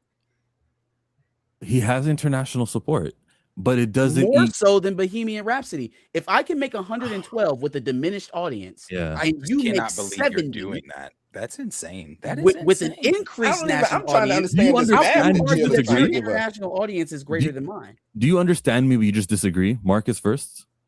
What that we say it again. Ask me again. I said, do you understand me? You just disagree. Yes, I understand where you're coming from. I'm just trying to get your logic here. You're saying because Bohemian Rhapsody had a greater percentage of its ticket sales internationally, it had a greater international audience relative to itself, though, not relative to Michael, because even if we say, okay, let's say, and we're just random numbers here. 200 people internationally saw Bohemian Rhapsody and only 150 saw Michael internationally. Only the 150 for Michael internationally netted you $500 million. And then all of those people from Bohemian Rhapsody netted you 350. Yeah. But if my international audience netted me more money, I guess I just don't see the connection to the percentage. I point what I wanted to point to was that there's still a barrier, or there's still less money, there's still less people who didn't show out because of how few people came out, even though it was a lot of money and it was more than what Bohemian was able to gross. That there are still people who were like, not so much, because that movie was entitled to more money internationally based off of what domestic is. It should be making like other movies in the past. If 33% of it is from domestic, then I expect double the amount of people to show up internationally. I don't mean to cut you off. I just want to ask a question. You're saying that if my domestic, based off my domestic box office, if 100, like kind of like what Marcus said, if 100 people watch me domestically, you are expecting what, 350? 300, 300 to watch you internationally. I would expect 200 people internationally. So that would be a 33 to 66% split. That's how usually these big movies are. Avengers Endgame, Bohemian Rhapsody. I went through all of them. And then I went through Black Panther and you saw, wait, it was more so to 50-50. Well, why didn't the rest of the world show up at the rates of the domestics? That's what I'm pointing at to go, oh, look, racism's still out there. Like there are still people in all these countries, China, wherever else, who are not showing up. So you attribute it to race? But why racism? Like whatever the bias is. What do you think it is? Not because to watch because I looked at Sinners, I looked at Panther, and I looked at a lot of other. Well, you want to know a way that you can tell if audiences watch the chill is you can go and look at all the videos from overseas of the people watching that movie and having a damn good time watching it. Indeed. Like literally, like they were having whole parties up. One of the craziest thing I saw, I think it might have been the Philippines. I'm not sure. China it was this had little a ball. I know that. It was this little. Y'all might. I think Darius might have showed it on one of his. I have so many international theater screenings saved. I think I sent Darius. It was that little. It was the one with that little boy that was dancing in the aisle, and he had the Michael Jackson suit on, the one he wore, I think during the Super Bowl, the one with the gold bullets going across. Yeah. And it was a little boy, mind you. This little boy definitely had to have been born after Michael had passed. He had to be. He damn sure wasn't born during the Super Bowl. He had to be. One thing that is very true. That is very. I would tell you that's anecdotal evidence. Why, when I have literally what the worldwide numbers are of international versus domestic, yeah, sure. Some people celebrated in Thailand and loved it. Yes, absolutely. They're part of. Did you take into account that all of international hasn't even opened yet? Did you take that into account? That's coming. Japan, but China's the big one. It's funny. It's funny that neither one of you, and I'm going at you and Arthur because you two have been the one that have been going against the Michael film. So it's so funny that the two of you refuse to admit that what Michael is doing currently and how that more than likely is projecting to $1 billion. And I get it. You don't want to concede because it hasn't reached $1 billion yet. And if I was in your seat, I'd probably be in the same stubborn position. I wouldn't want to concede either. However, the facts are overwhelming here. I don't understand how you continue to push back here. Again, Arthur Steele's little brother. It's very. Hey, I Michael, hope you're right, Darius. Like Puma Lee said, when it's 1v1, you always bet on Mike. Always bet on Mike. And the fact that you two, again, I guess, have not done your homework in the last time that we saw you last week. I don't think Mike has ever lost. He hasn't. Hold on. Grant Regent Drag says, I get what Chill's saying. He lost to Diana Ross's white husband. Anti-blackness is global. But I actually think China is going to show up big. They love Michael Jackson in China. They already had their release from what I saw online. They've already performed there. It's only like a $4 million weekend. It's not looking like it'll get to that high number in China. And legs, there's such thing as legs. And like I said, it's still other markets that haven't released yet. So this is going to stay in. This is going to stay. This is going to stay. This is going to be in the theaters for a while. Yeah, I don't give a damn where the billion comes from. My thing is always going to be a billion. Right, it just hit $1 billion. Right. Let's get into some of these super chats. I've been boozy since I left. I ain't changing for a check. Tell my mind I ain't forget. Oh, so we touched on Arthur, $2. China numbers looking a bit soft. No way it hits $1 billion. I want a $10 super chat when it does. I want a $10 super. Crazy. You fomented all of this discourse on my panel. When so it you does, owe us $10. When it does, I don't want you to mutter Michael. Keep his name out y'all's mouths when it does. Don't say nothing about Mike because nothing until you've done your homework and studied and know who he is. Nothing about him. Arthur, and I shouldn't even put him on here, but Arthur, look what kind of company you in. This who you associate with. That's who you associate yourself with. That's who you want to be in the group with, bro. Come on now. Something I didn't notice is that he's also subscribed. Blue, when I was in your chat the other day, he is. Yeah, he's also Michael Davis. He everywhere, man. I see that. I'm just confused why. Israel capture. I'm just confused why. Why is you look around, you're wondering, read the room. Why is he here? It's like a job this guy clocks into, and it's probably like 3 guys under the account. I told you, it's not a real guy. He says 3 guys under the account. 3 guys sharing the same account. Let's do a super again. Michael Jackson themed.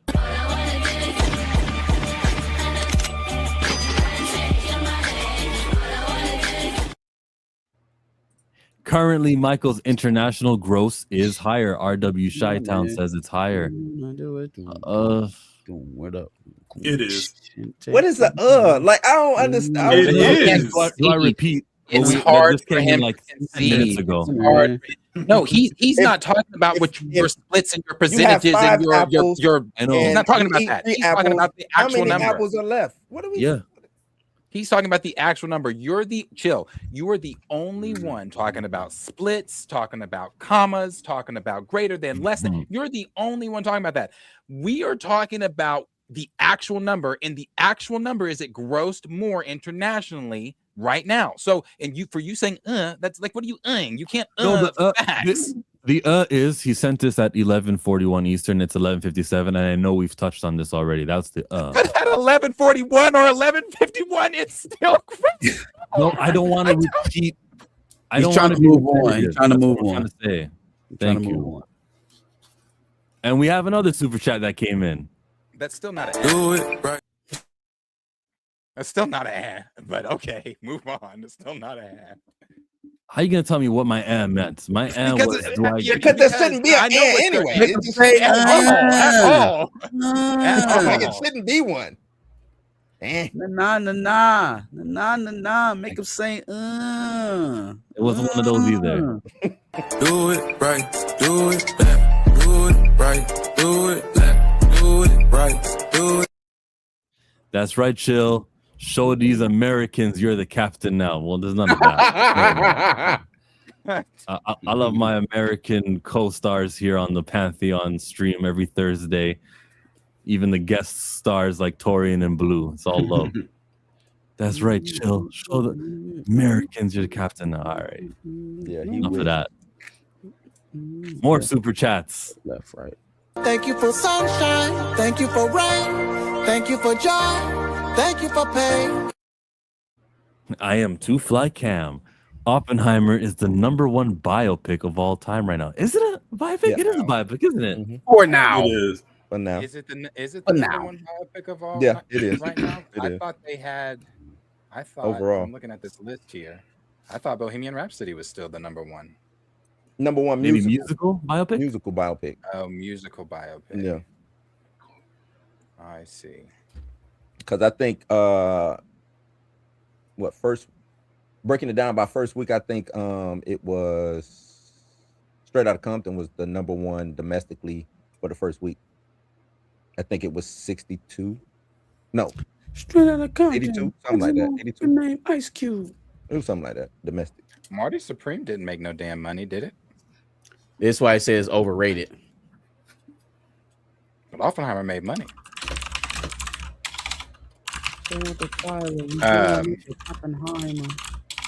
You know how those pictures, you know how they have those pictures of LeBron where he's looking at his teammates right before, they get traded or something like that. He gives them, That's how you looking at Chill? Oh shit. No. They bought the trade you to Black Comic Lures, bro. That's how people were, I guess the pictures going around. That's how Kylie was looking at Timothy last night at the game during the Knicks. And they said, oh, bro, it's over. She's about to replace him. I thought he was Marty. Yeah, that's what I did. Wow. Now she better not lead a Muhadid. What's wrong with her? Let's get into a super chat. I'm a gigolo, spending lots of dough. You can tell the way the wide body's hitting on flow. Chill, your assignment is to make a Michael Jackson video essay, and we'll leave you alone. I have no problem with doing a Michael. I liked the movie. It was great, guys. The movie was great. Research. I wanted to ask you. This has been bothering me all week. I've had so many questions I wanted to ask. I should have wrote this shit down. Was Michael a common theme in your household growing up? Like, was he played? I knew nearly all the songs that they played in the movie, except for the last one where working day and night. Okay, it's coming together. Yeah. Oh, okay. So now it's really coming together. Well, that's 2 songs out of like the 18 that they played. Human Nature is not like, oh, that's 2. Human Nature is. You didn't know Human Nature? No, I didn't know that one. Yeah. Okay, so it's making a little bit more sense. It's making a little bit more sense where the disconnect of the confusion of who Mike is coming from. So you really do have homework. So I can pull back a little bit. I thought maybe you were just being stubborn. You really don't know. Wait, would you like a video essay next week? Like prepare a little something and do a Michael Jackson?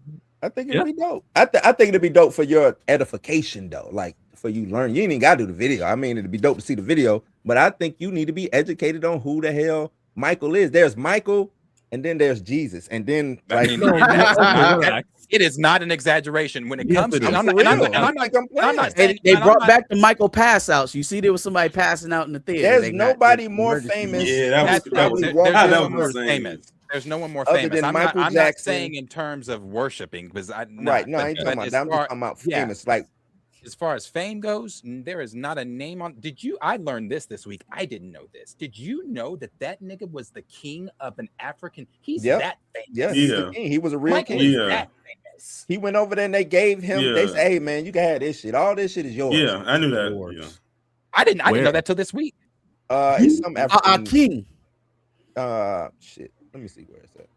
I saved the video. You didn't know that, Derek? No, I didn't know that. I'll do a I video. thought I knew a lot about Mike. I didn't know that one. So what? The first 3 minutes of next week's stream opens with Michael Jackson. You didn't know facts? Like, what do you want? Oh, we know. We just want you to know. We just want Michael was you to crowned know King who you're Darius. playing. And What you am can I toss in one of committing them to right social now? media videos you be doing when you on your way to the comic book shop. Make you a little Michael Jackson video. You know what I'm saying? Hey, I got you right here, chill. February 1992, Michael Jackson was crowned King Sani by the Agni people of Kwinjabo, a village in the Ivory Coast, West Africa. Crazy. Oh, okay. I saw a post said Michael's so famous he got fans ain't even born yet. And that's not a That's lie. true too. Yeah, I've been saying that. But it's not an exaggeration, though. It's not. All right, you got Arthur, it, John. Arthur, you don't get to sniff and tell me anything about Michael. Not a damn thing about Michael. Common knowledge. I don't know if that's common knowledge, but It's not common knowledge on Mike. But that's not common knowledge on Mike, and he didn't know that either. He couldn't tell you he couldn't name every song on the Thriller album without Googling it. Let's go from Mike to Prince.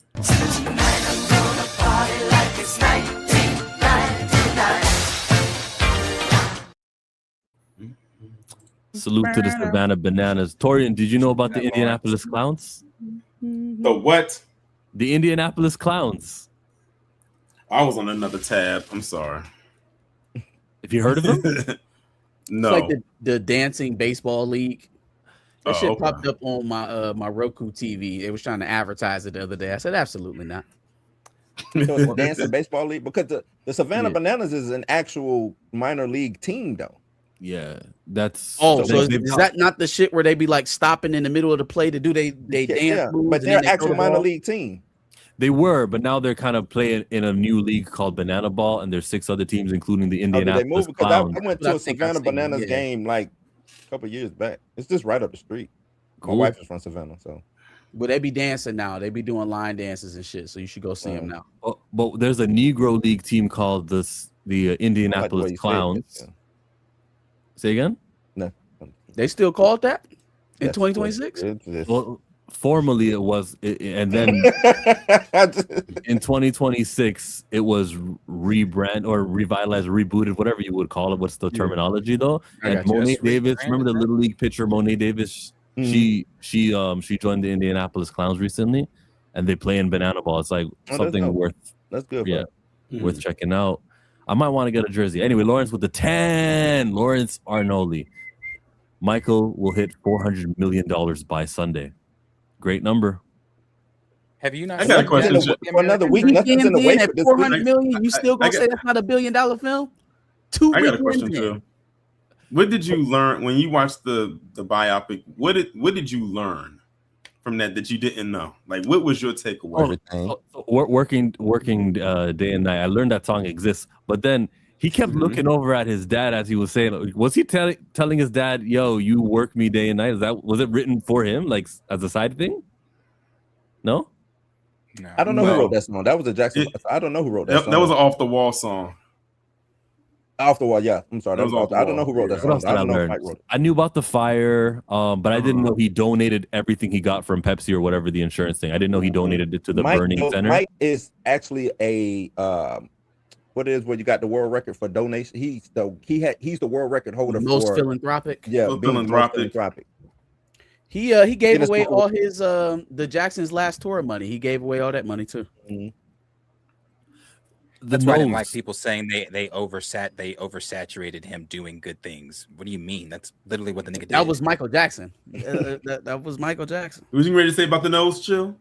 So I didn't know how open it was. Like, yes, he did get the nose job. I thought that was always like Mystique. No, it wasn't that. It was just you're seeing things. Him go from having a and then they told Latoya, and then they told Latoya thing, and then I heard his dad say big nose earlier in the movie, and I'm like, is that? Yeah, that's true. That's like documented. Like Michael has actually talked about that a lot in interviews where he said that his dad would call him big nose. Like, and I was actually shocked they put that in the movie. He also when I heard that, I was like, oh, they actually put that in the movie. Right, and he didn't want to look like resemble Joe.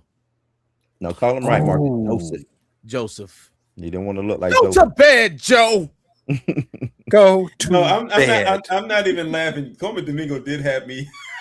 The looks on his face was funny. Yeah, man. his facial expressions told it all. But no, but when he said he didn't say Michael, he was like Micah. Come here, Micah. That's my boy. Come here, Micah. Yeah. Jafar, What else you learned? I don't know, man. Let me go scene by scene. I'm sure if I really thought about it, I could tell you. I just want to know what you learned.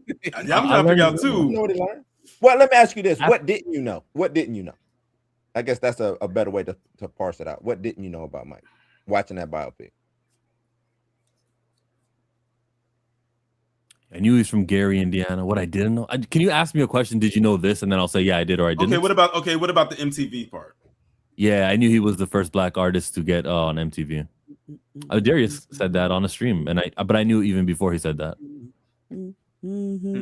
Trying to think what else can I ask Big Soul? But they say that there really isn't that much information here. I didn't know he had a giraffe. I didn't know that, or the llama. I knew about. Oh Bubbles. yeah, Michael had a zoo. Had a zoo. Had a monkey. Had a zoo. He had a lion. I think everybody knows about Bubbles. I mean, Bubbles is Mike loved animals, man. Animals and kids is he felt that was innocence in that. Okay. How you look like that? All right. You said he loved Mike would get up and talk about how much he loved childlike innocence. Anytime that you are with any of us, I feel like I can say this for all four of us. Anytime you're with any of us and we're talking about Mike and we bring up kids, it is never in the disgusting way that they have framed that. He had those were his friends. I don't think Michael Jackson was actually friends with a lot of adults until he reached later stage in life. His friends were children. And even his adult friends, as he said before, you can count on one hand. It was, Liz Taylor, Diana Ross, Chris Tucker. Yeah. Chris Tucker. security guard was named Bill. What was it? Bill Bray. I knew about him because he had like from his perspective, they had like a special on it. So I've known he was significant, but to see him again in this be featured so heavily, it's over, Joe. I'm sure he actually said those words quoted, like it's over, Joe, at the end of the movie. Sorry to spoil that, Marcus, but yeah, it's a biopic. But I knew he was associated with Michael, but I always thought, are they just playing it up in that movie? Was it the Floyd? He was security. He looked at Bill like a father. Yeah, he looked at Bill like a father. He would thank Bill, for being the father. Not to say that they did not care for Joe or love Joe, but it was a different type of obviously love and relationship that they had with that man. He looked at him as a father figure. He looked at Barry Gordy as a father figure. Quincy Jones at one point in time until they got into it. Yeah. But I mean, they still work. Him and Quincy still worked together. Obviously, on. They butted heads on Bad. That's when they started butting heads. Yeah. I watched Prince, what he said about that whole thing. About not wanting to do that. Am I the only one that wants Prince to show up in the sequel? To do what exactly? I wanted Prince and show that rivalry early. I wanted early Prince. Yeah, I wanted obviously he should have been in the first one, but like, can we get that rivalry aspect? He was. I mean, it was subtle shade thrown at his way, like a little dig he threw at him in the. They did. They have a little subtle dig that he does say Prince's name, but I wanted more than that. I wanted the whole James Brown, that whole thing. I'm sure they obviously. That's what I wanted. I wanted the James. I wanted Prince falling off the stage. Yes. I wanted that to hear Prince reading the lyrics to Bad and being like, "Hell no, we ain't got that yet. We ain't got that yet, Marcus." The first line he say, "Your butt is mine." Absolutely not. Absolutely not. Did MJ name his that son to you, and you damn sure not saying that to me? Is Michael Jackson calling his son Prince? Is that like a dig? No, he respected Prince.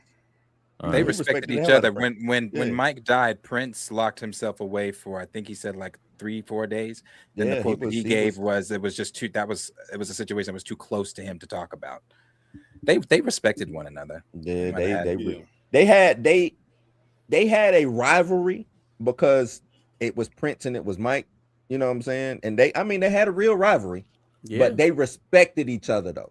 Imagine we get a trilogy. You could introduce Prince here in the second movie here and there, and then the third movie. I wanted to see get Prince try to run him down with the car.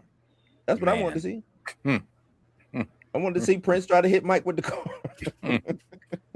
Yeah. Oh, speaking of Michael's kids, Yeah, I don't know why Paris was saying what she was saying. Guys, Paris this is the is- fairy is tale. a What? horrible You're sibling. not born yet. Man. She's a horrible sibling. I just watched Prince on Big Boy. I think it was on 2 days ago, but I watched it today.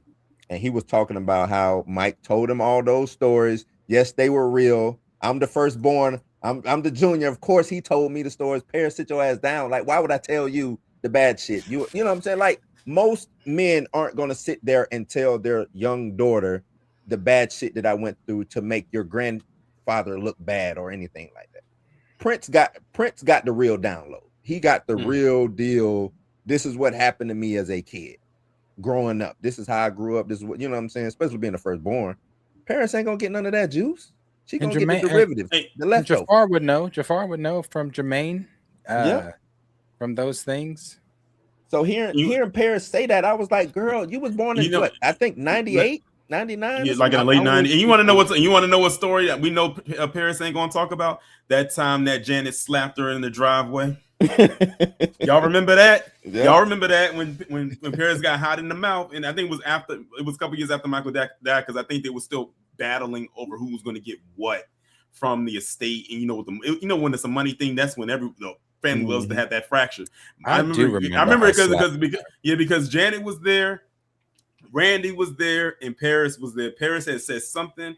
I think she had cussed at her. Janet cussed at her back. Janet took the phone or something like that, and after she took the phone, she smacked Paris across the face. I think Paris hit her back, and then they got into a scuffle. It was all caught on the surveillance camera, and it happened many, many, many years ago. And that was also at a time when Katherine Jackson was quote unquote missing. Mm-hmm. It was a lot of stuff going on after Michael had died, and this was a couple years after he died. Janet wasn't Jackson right was after like, he died. That's why your real daddy's name is Earl. She's like, And notice you ain't hear nothing else about her get slapped again, because she got her mind right. I wish people would just spend their checks. This movie being successful means that then those estate checks keep getting cashed. Just enjoy your life, girl. Come on, just please let us not dig into anything that got to do with you and Michael Jackson any further than we need to. Just enjoy the life, please. Help me with this picture here. So it felt from the movie that Joe Jackson and Michael really have a falling out. They separate. And then look how much older he is. You can tell. And that's what I'm saying. They are still very during much the trial. family. They were still very much a family, though. I mean, they're the Jacksons are the Jacksons. No matter Joe, we need more Joe Jacksons in the world today. Matter of fact, but the Jacksons are the Jacksons.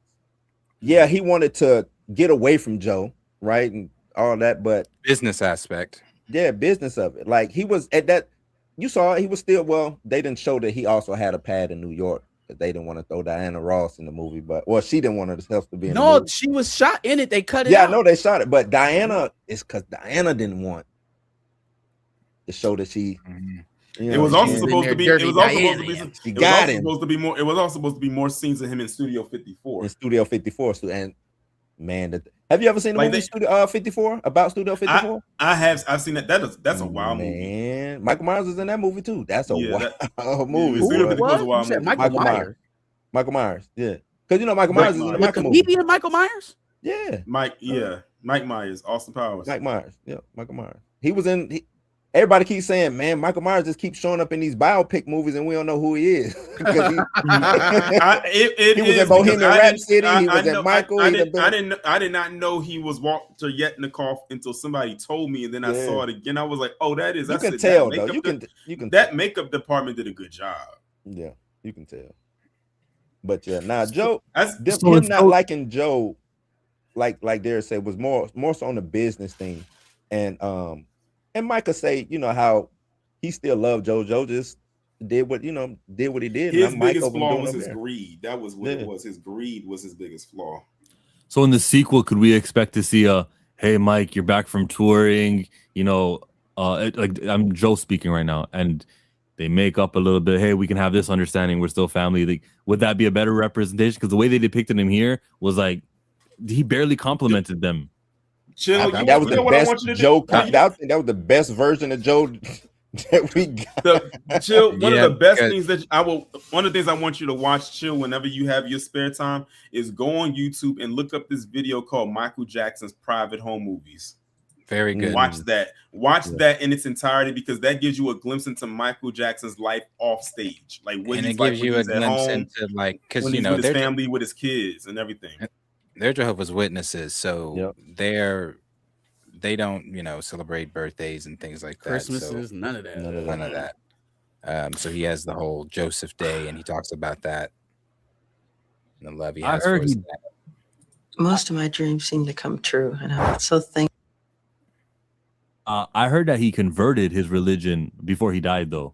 He became Muslim. But like in the Muslim community, everyone says every celebrity is Muslim now. So no, maybe he was down with the nation. I don't think he converted. He was just down with the nation. He was running real heavy with Michael didn't celebrate. Yeah, Michael didn't celebrate his first Christmas until right around the Dangerous era, which is like the early 90s. So he was like in his 30s when he celebrated his first Christmas, and that was thanks to Elizabeth Taylor. Like she was that's who they need to have in the second part, because she played a huge part in his life in the late 80s and early 90s. So he even wrote a whole song about her too, and it's a very nice song. But yeah, they definitely need to have her in there because she played a huge part in his life in that, especially in that era right there. How many parts though? Because we got something here. I want 8 parts. I don't want like Jafar. You can just come back, do your uncle again and again and again. Now you're trying to make it to a Marvel thing. Yeah, I don't need that many parts. I think Jafar want to act. I don't think he wants to be typecast as Michael Jackson. Not saying that he won't come back. If you want a, in my opinion, still better than the Michael movie, if you want a glimpse into the Jackson's life up into the Victory Tour, you can watch Jackson's The American Dream. I think I saw that already. They get into it. Yeah, yeah, because that one's that's told from the perspective of Katherine Jackson's book. Yeah. One of the things I didn't, Randy, obviously, Randy has the issue with the estate. He's not in it. Toya's not in it. Reeby's not in it. Not Latoya. Yeah, Reeby's not in it. Janet's not in it. We all knew Janet's not in it. So they just kind of have half the fam. I'm like, damn, all right, well, just yeah, they said we got all the brothers except one and only one sister. That is an unfortunate thing for me, because it's like y'all already rich, right? And the story is what it is. It's being handled by the estate. There's nothing actually that's going to come out that puts you in a less advantageous financial position. What could really be seen in here that you would want to delete yourself out of the story altogether? Like, just take the residual. I don't know why Janet really chose. I don't know why Janet chose that. Janet is probably the only one that I can low-key see. Reeby, Randy, are y'all what well, you know that, but you know they got Randy doesn't fuck with the estate. Yeah, they don't. Reeby, Yeah, they don't fuck with it. Why Reeby? Well, Reeby just got, after she got married, she said, I'll do some interviews here and there, but I don't really fuck with y'all like that. Reeby dropped Centipede and like another couple songs, and that was it. That was it. Sign a piece of paper. Anybody tell you to act the character out? We said, but see, can you be in the movie? Janet, to me, not being in it doesn't, because at that time she would have been on TV or not, right? It's like I said the same thing. Would she have enough to even really be? Like, I don't even think we needed Latoya in it to tell you the truth. You know what I'm saying? You know what? Here's the thing with my issue with Latoya. I don't care. I'm sure her and Mike made up in their private stuff, but she was the first she was one. A hater. She was the big Mike Jack hater. Yeah, she was the first one. Now I would say Latoya, like we more so use her in the second part, because that's where her issues really kick in, is more in that time frame. Now, like going back what Blue said when it comes to Janet. Yeah, I think in the eras that they covered, when they started in 1966, that was the year that Janet was born. So she was only a newborn when the movie starts off.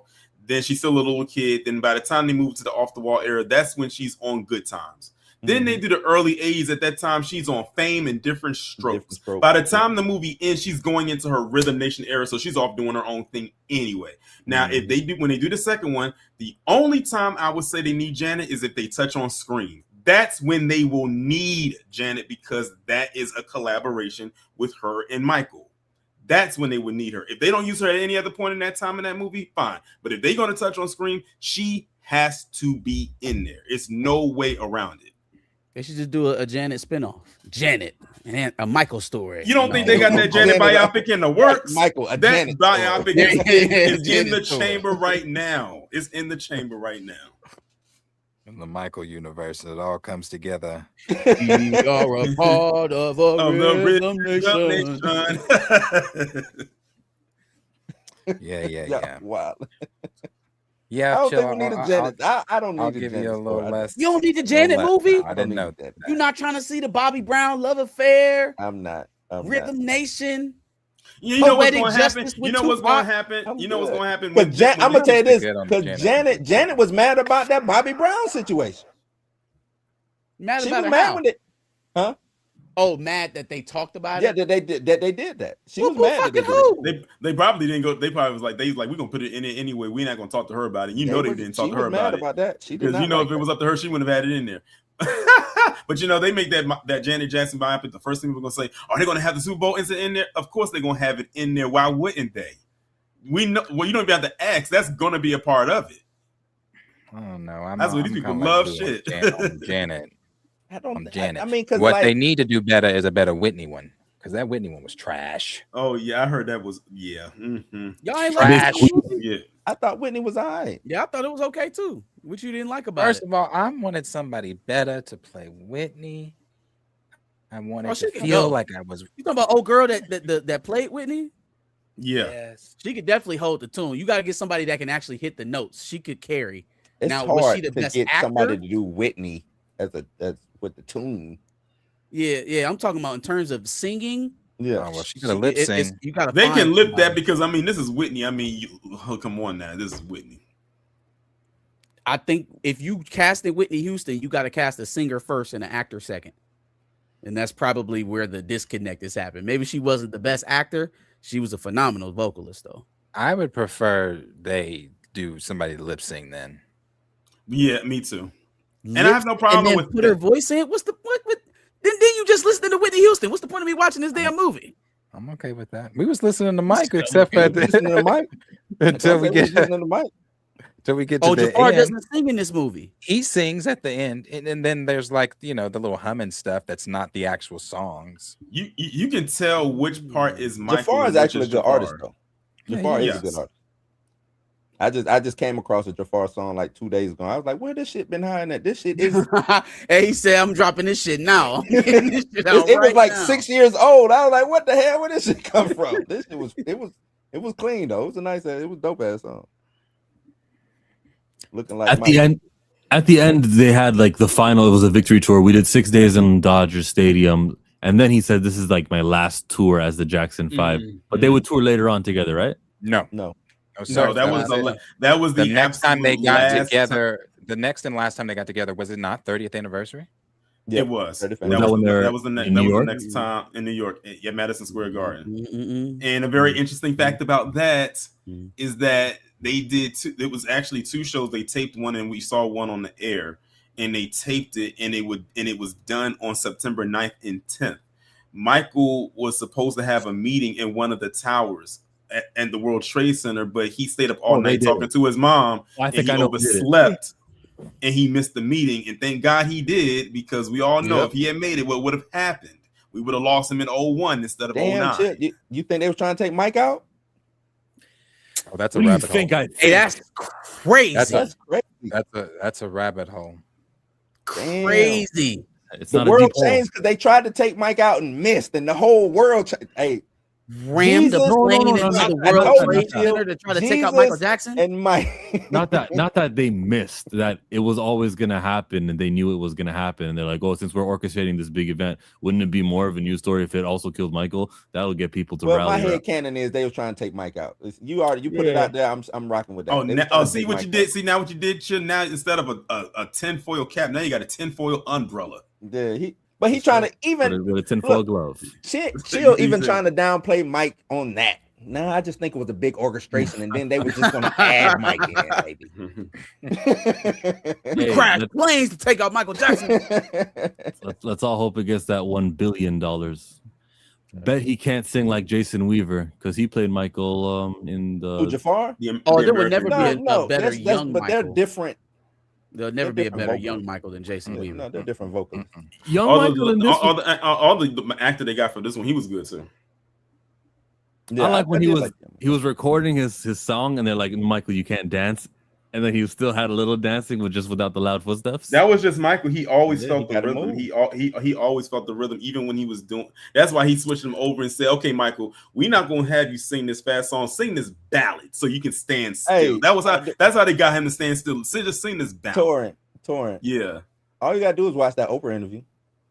Yeah. All you gotta do is watch the Oprah interview. Listen, Michael was the type of person that he will start beatboxing out of nowhere in the middle of an interview. The Diane Sawyer interview. And he'll just start beatboxing out of nowhere. He like literally, I was reading somewhere and they said Michael Jackson didn't follow the rhythm. He was the rhythm. And if you notice with a lot of the songs, he always moved on with the beat. Sometimes the beat couldn't keep up with him. So it's like, yeah. You can notice he was just musically inclined when he did speak about music. If he wasn't interested in the interview, he immediately got interested in the interview. You could see it like in the Diane Sawyer one when he was explaining to her how he put his vocals or all the sounds you're hearing are his vocals and things like that. And he was explaining to her, then he built it all up. Man, that man was like when he did, like literally, if you listen to the song "Stranger in Moscow," that whole beat opening, that's him beatboxing that he recorded and they put it into the song. Like that's him beatboxing. This man is so clever that if you in Smooth Criminal, the album version, not the video version, that heartbeat part, that's his actual heartbeat. He had his heartbeat recorded from he had a doctor come in and record his heart, take his heartbeat, and he put it into the song. Who's thinking like that? The Victory Tour part, I cried. I think I was crying. I know I was. Oh yeah, when he did Human Nature. The ballad. Oh yeah. When he did Human Nature, Human Nature. I was in tears. And he did it so good because when I look at because I've seen the live version of him performing Human Nature when he says YouTube, and then I look at the movie, girl, I was like, damn. Yeah, he did that just like how Michael did on the tour. Hey, just on the tour. Yeah, Marcus, you gotta. I'm telling you, brother. When Jafar comes on the screen and talks the very first time, I was picking up popcorn. I said, God damn, he sounds just like Mike. Yeah, you forget. Bro. And because you know what sucks? We hear so much times. Oh, they really got into the character. I believe like it was really him. You hear it so much times. They're not lying this time. This is actually true. He embodies him. Like you really do forget. Like if you're a big Mike fan, I don't know. I'm sure, I know I'm not the only person. I don't know if I'm the only person that have seen it that's cried, but you have to pinch yourself sometimes because you like when he's even when he's singing "Who's Loving You" in the that I was into because it's just like I don't know, man. It's just magic. It's just like there will never be another. And then you start to think about, damn, he's really gone.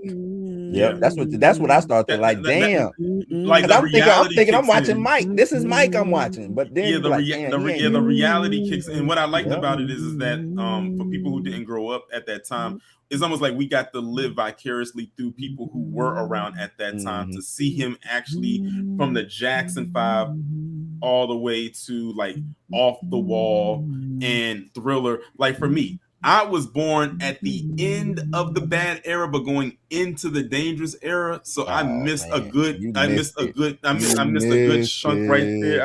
I'm at the halfway point. So I've already missed quite a bit. So I had to go back and look, but then seeing it on screen, it was like I got an opportunity to see what my parents saw or what my grandparents saw at that time. And it was like, okay, yeah, it's like you see the appeal. If you didn't know what the appeal was before that movie came out, I don't know what to tell you. But if it took the movie to make that happen for you, so be it. Speaking of, and something I knew, his music got a huge resurgence because of this. I think they said Thriller entered back into like the top, the Billboard Hot 100 or something like that, or Billie Jean or something did. He had 6 songs chart.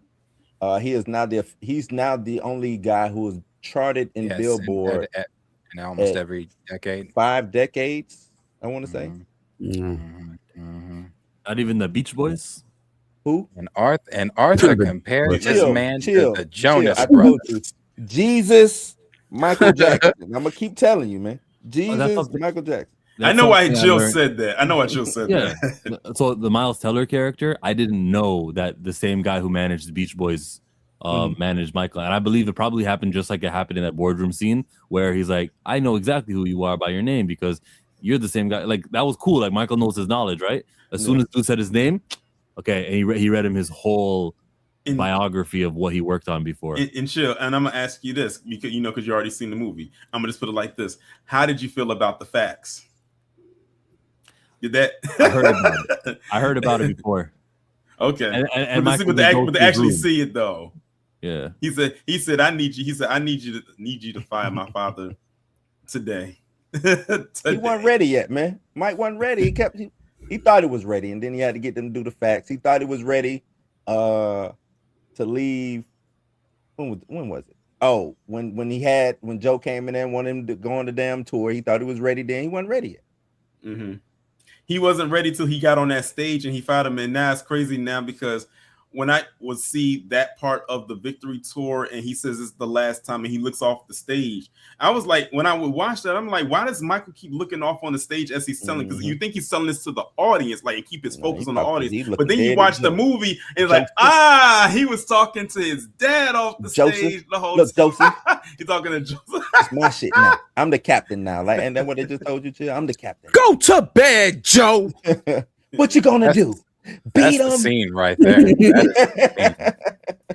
want him to go outside and pick a switch for you to whoop him? I posted this on Twitter, but I think I was 13 or 14. I did that. That was the monologue scene I did for Disney. For real? Angela Bassett? I did that scene with her. Was she at the premiere?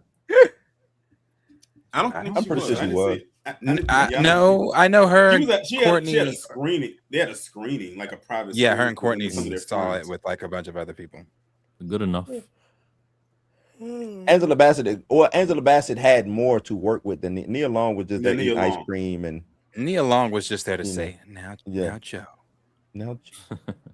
Except for the one scene where she was able to actually really express how she felt in that scene where Joe came in there with that paper. He said, did you see you find me on paper? That was their equivalent of the Jackson's The American Dream go to bed, Joseph. That was that. I was like, oh, okay. So maybe that conversation really did take place, but how they decided to display how it took place. And after they did all of that, he gets a nice little stare from that roaming walking elephant outside of the window. No, that was the giraffe. No, I'm sorry, the giraffe. I'm not bad. It was a giraffe. It was a giraffe. I'd have kept go to bed. That's an iconic scene. It's fun. And I said Michael was such a carefree person. He's walking outside in this rich suburb with a whole alpaca. A whole llama. And they looking at him crazy. Well, I gotta ask y'all. Give me, because I think Mike got the greatest 4-album run in history. Mm-hmm. Rate them for me. Can y'all rate them? How would you rate them? For me, I would go. I know Thriller is number one, but for me, I personally, you think Thriller number one? For most people, I think it is. For the industry, it definitely is. I know for the industry, I know definitely is. Physical copies. Yeah, I would put Bad number one for me. All eyes on me. Bad number one. That ain't. I would say Off the Wall, definitely. Let's go Thriller, Off the Wall, Bad, Dangerous. Damn. One thing I liked about I'm going Bad, Dangerous, Thriller, Off the Wall. There you go. That's what I'm going. Well, I'm swapping Thriller and Off the Wall. You want to know what's interesting is that we can talk about Bad, Thriller, Dangerous, and Off the Wall, but let's not discount the albums he came out with when he was still with the Jackson 5. Damn. As a kid. We ain't got to talk about Ben and all that. We good. Okay. I'm not talking about Ben. That Got to Be There album is so good. I mean, Young Michael. I said Little Michael. Young Mike was the man. He was. Yeah, I mean, my God. I mean, you got to think this. That voice is coming out of this little kid. That is crazy. That's why Barry Gordy was like, "Oh yeah, we need to keep him around." Mm-hmm. And that's why Michael was pushing out all them albums. Michael, as a kid, was pushing out 4 and 5 albums like in 2 years. they said we got to get him while his voice is still like this, because once that puberty hits, it's going to change. Ain't no telling what he's going to sound like. How he going to sound like. So we got to get him while his voice is still pure. Did you ever hear the interview from his vocal coach as to why Mike talked like that? Yeah, because to keep his that's the reason why Mike talked. That's why he talked like with that voice. Yeah, because Michael's real voice was deep. Mm-hmm. Who said that? I think it was it was Big Riley? or who? Somebody said that. He said Michael Jackson said something to him, and he thought his voice was gonna be all right. I was like, "No, I'm good, cuz. What's up?" or something like that. Oh, when he dapped him at the awards, VMAs, yeah. Mm-hmm.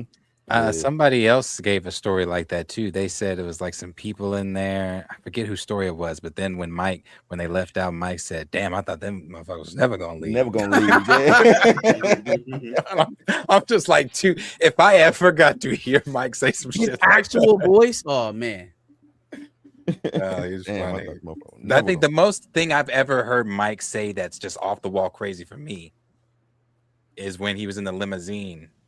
And that girl, he was like, "Look at her titties bouncing." Look at her titties, yeah. Oh yeah. Only when he was talking about the fish. Look, the fish, good fish. That's a good fish. I swear, if they put this in the second movie, I'm gonna lose my shit. If they put that in this second movie, I'm gonna lose it. Mike was a real nigga, man.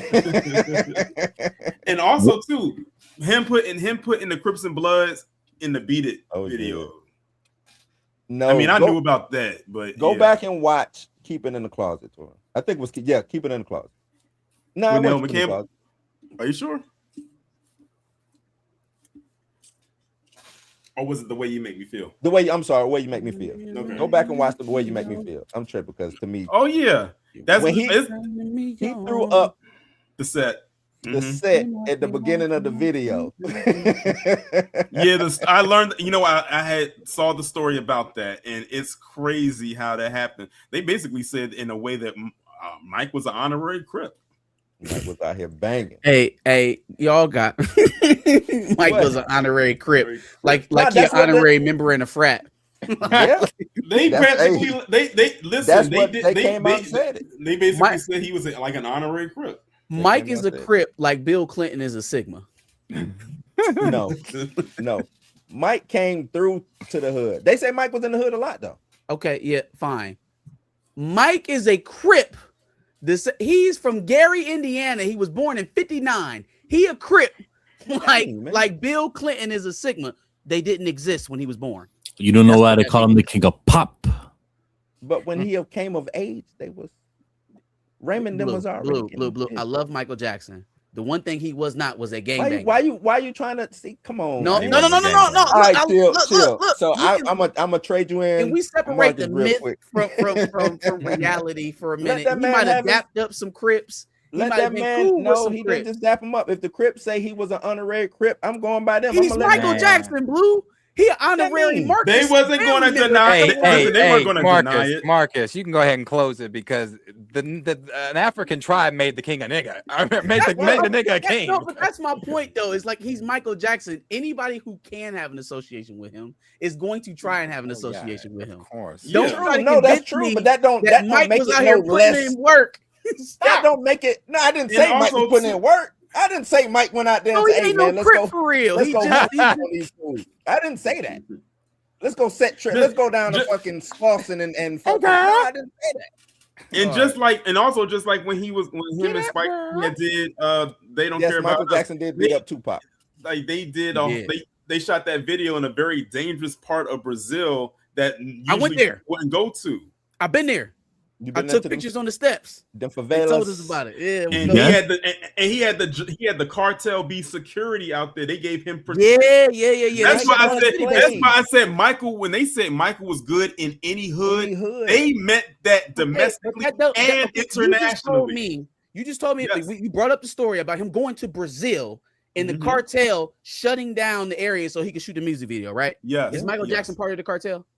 Yes. No. Stop! Shut up! Stop! Yes. He's Michael Jackson. That's why he's good in every hood, not because he a gangster. So they're part of his cartel, is what you're telling me. Okay, they part of the Michael cartel. Basically, yes.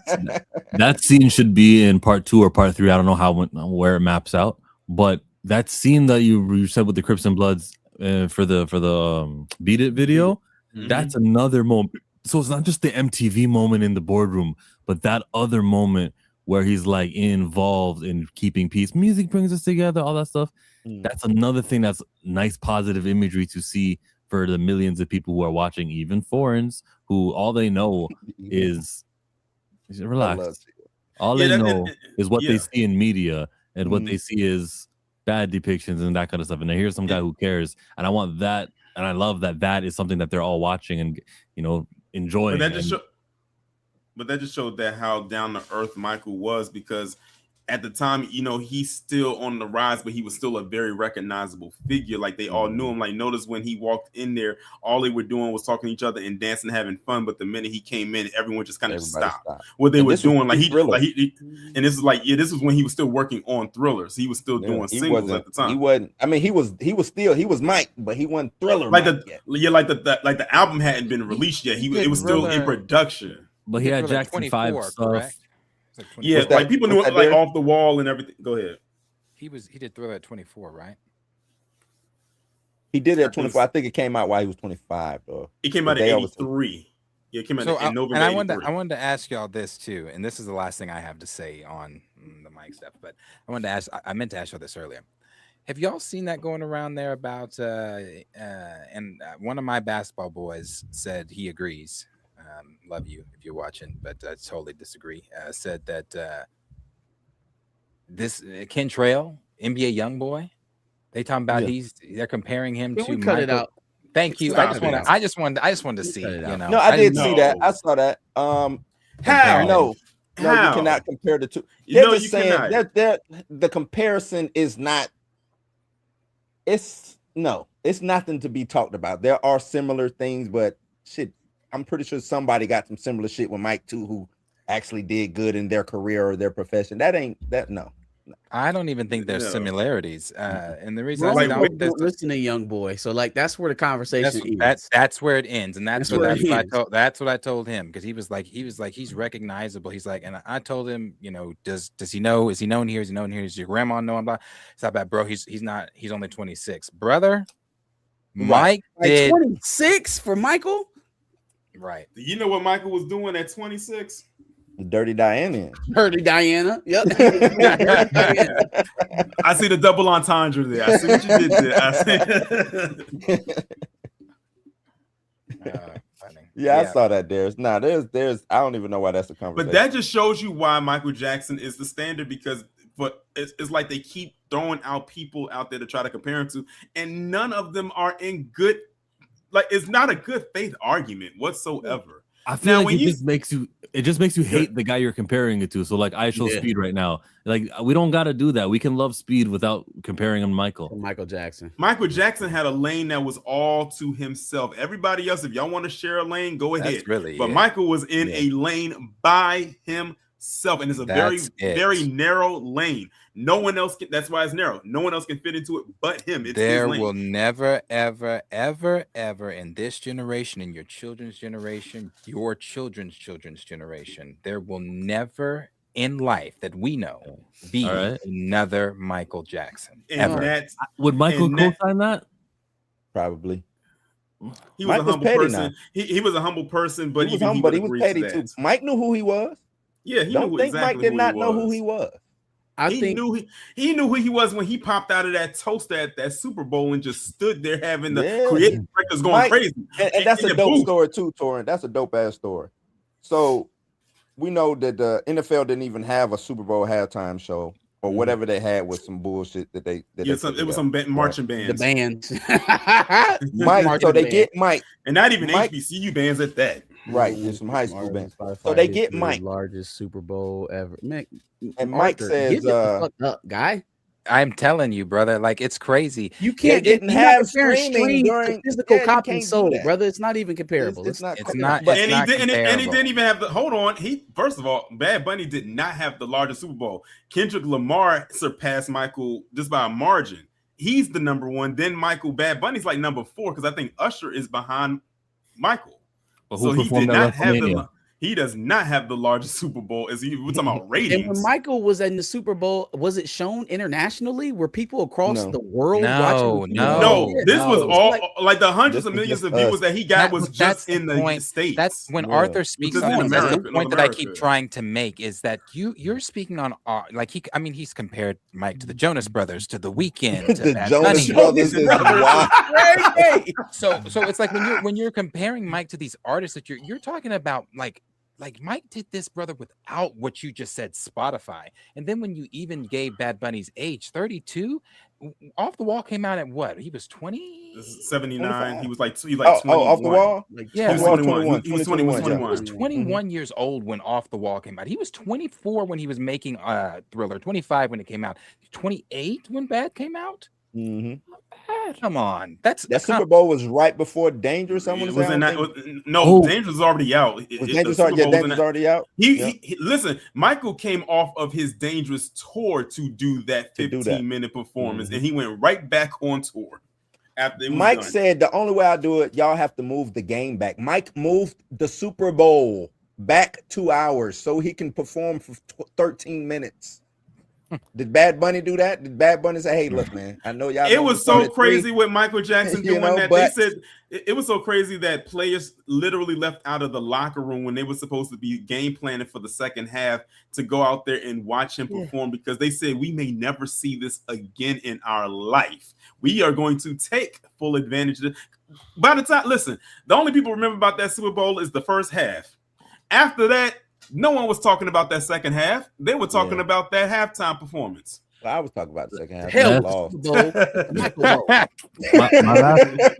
I have a question about. I was talking about it. But. I have a question about the Pepsi commercial because the scene before that, Don King shows up, and they framed it in a way where he was part of an orchestration to have that accident happen. They felt like they were blaming Don King. Is there anything to that? No, Don King was brought in just as a promoter because he was a big time boxing promoter, and they brought him in there, to help promote, and he did his job. Now, the story from what I'm learning is that, of course, you saw in the movie, they already had the takes. They could have put out. They already did 6 takes. They didn't need to go and do a 7th take. They already had, because the thing is, they released the commercial anyway after the fact. But they went back up there, and what they did is they shot the pyrotechnics off while he was still at the top of the stairs when it's supposed to go off when he was like halfway down the steps. The actual footage is on YouTube. I think that the footage of when the fire happens is on YouTube, and I remember seeing that for the first time in my life. They released it a few years after he had died, and I'm looking at it like, oh my god! But even with that, how Jafar performed in that and him spinning around and then going out, that's how it actually happened. That's how it looked. That's how it looked.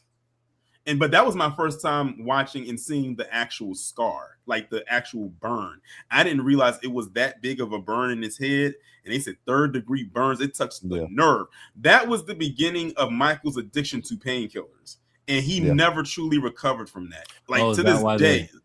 Like that's why he said he didn't want to take medicine, but he had to take it because not only for the pain, but for the healing process. So it was bad. He could have died from that. Like if it went any deeper, he could have suffered some severe brain damage. That sucks because who's gonna tell you no when you say you want that drug again and again and again? That's terrible. Yeah, he never truly recovered from that. Even darker monsters get a hold of you and they give you other shit. Yeah. And that scene when he was in the hospital, I felt that. I'm gonna tell you like this. We know this movie is going to get a bunch of nominations. There are so many parts in this movie they can choose from with Jafar to give him to campaign with. That hospital scene when he's just laying there, just his facial expression alone, was like you can see the pain in his face. It's the only moment I agree with Chill on when it comes to Michael. I do not think they're going to get nominations, not Oscar. What do you mean? I agree with. I think they're getting noms. Shaking my head. I'm more like, let's not campaign anymore. It's like I'm over for that. I don't think they're getting noms there. I don't think he'll win anything. I think he'll get I think he'll be up against as far as what the slate is going forward. Odyssey, maybe. Right, Odyssey, right? Christopher Nolan. There you go. If they do win an Oscar for it, then wow. I mean, Wow. It might be in the technical parts. Yeah, it might be a technical thing. It could be a technical. I think it'll win because that was my prediction is it will win something, but it'll be technical costume. They can't do soundtrack because it's not original soundtrack. The makeup, for makeup, Yeah. something like that. I think it'll win on a technicality. And if I it think it'll walk doesn't, away with who needs that validation? He's Michael Jackson. It will, But that's why I think it'll win. I can tell you where I can tell you where it will get nominated for the Image Awards. That's where they're gonna get. That's where they're probably gonna get the bulk of their nominations from. Yeah, for sure. BAFTA. Well, if you would like to nominate Pantheon, you know what? For a Streamy Award, you guys make sure to vote Pantheon with the user code. Blah blah blah. I'm joking. I'm not actually applying for no award shows. No, not. But thank you for coming here for another Thursday here. I got to do a presentation on Michael. Look forward to that at the beginning of next week's stream. 3 minutes. I'm giving you 3 minutes because of that guy's super chat. John, thank you. Anything you want to say on your way out, guys? Let's start with our guests, Blue. Nah, man. Appreciate y'all for having me on, man. Darius and Chill, y'all are like the best 1-2 tandem. Love y'all, man.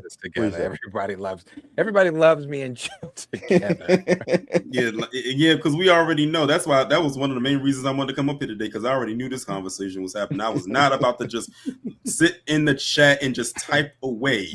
I said I'm going to hit Darius. I said, Darius, you gotta have me on the show, man. I got The only thing what would have made this better if Tina was available and she was up here tonight. Oh man, that would have been even more hilarious. I never have fire for Tina. Tina would be like, so now that Michael made its money, do I still got to work for Jedi Mike? You got to work. Did you see the time that I actually said the Jedi Mike thing? I wasn't here. I don't. You made Tina a worker, man. That's crazy. Hey, salute to Jedi Mike. Taurean Rain Reloaded. I had a good time. I'm glad I was able to come up here this evening. I had a very good time. Like I said, I already told you why I came up here was this last discussion. I already knew where this was headed, and it did not disappoint. For sure. We're out. Go listen to these guys streaming. Marcus on Sunday, Darius tomorrow. Toodles.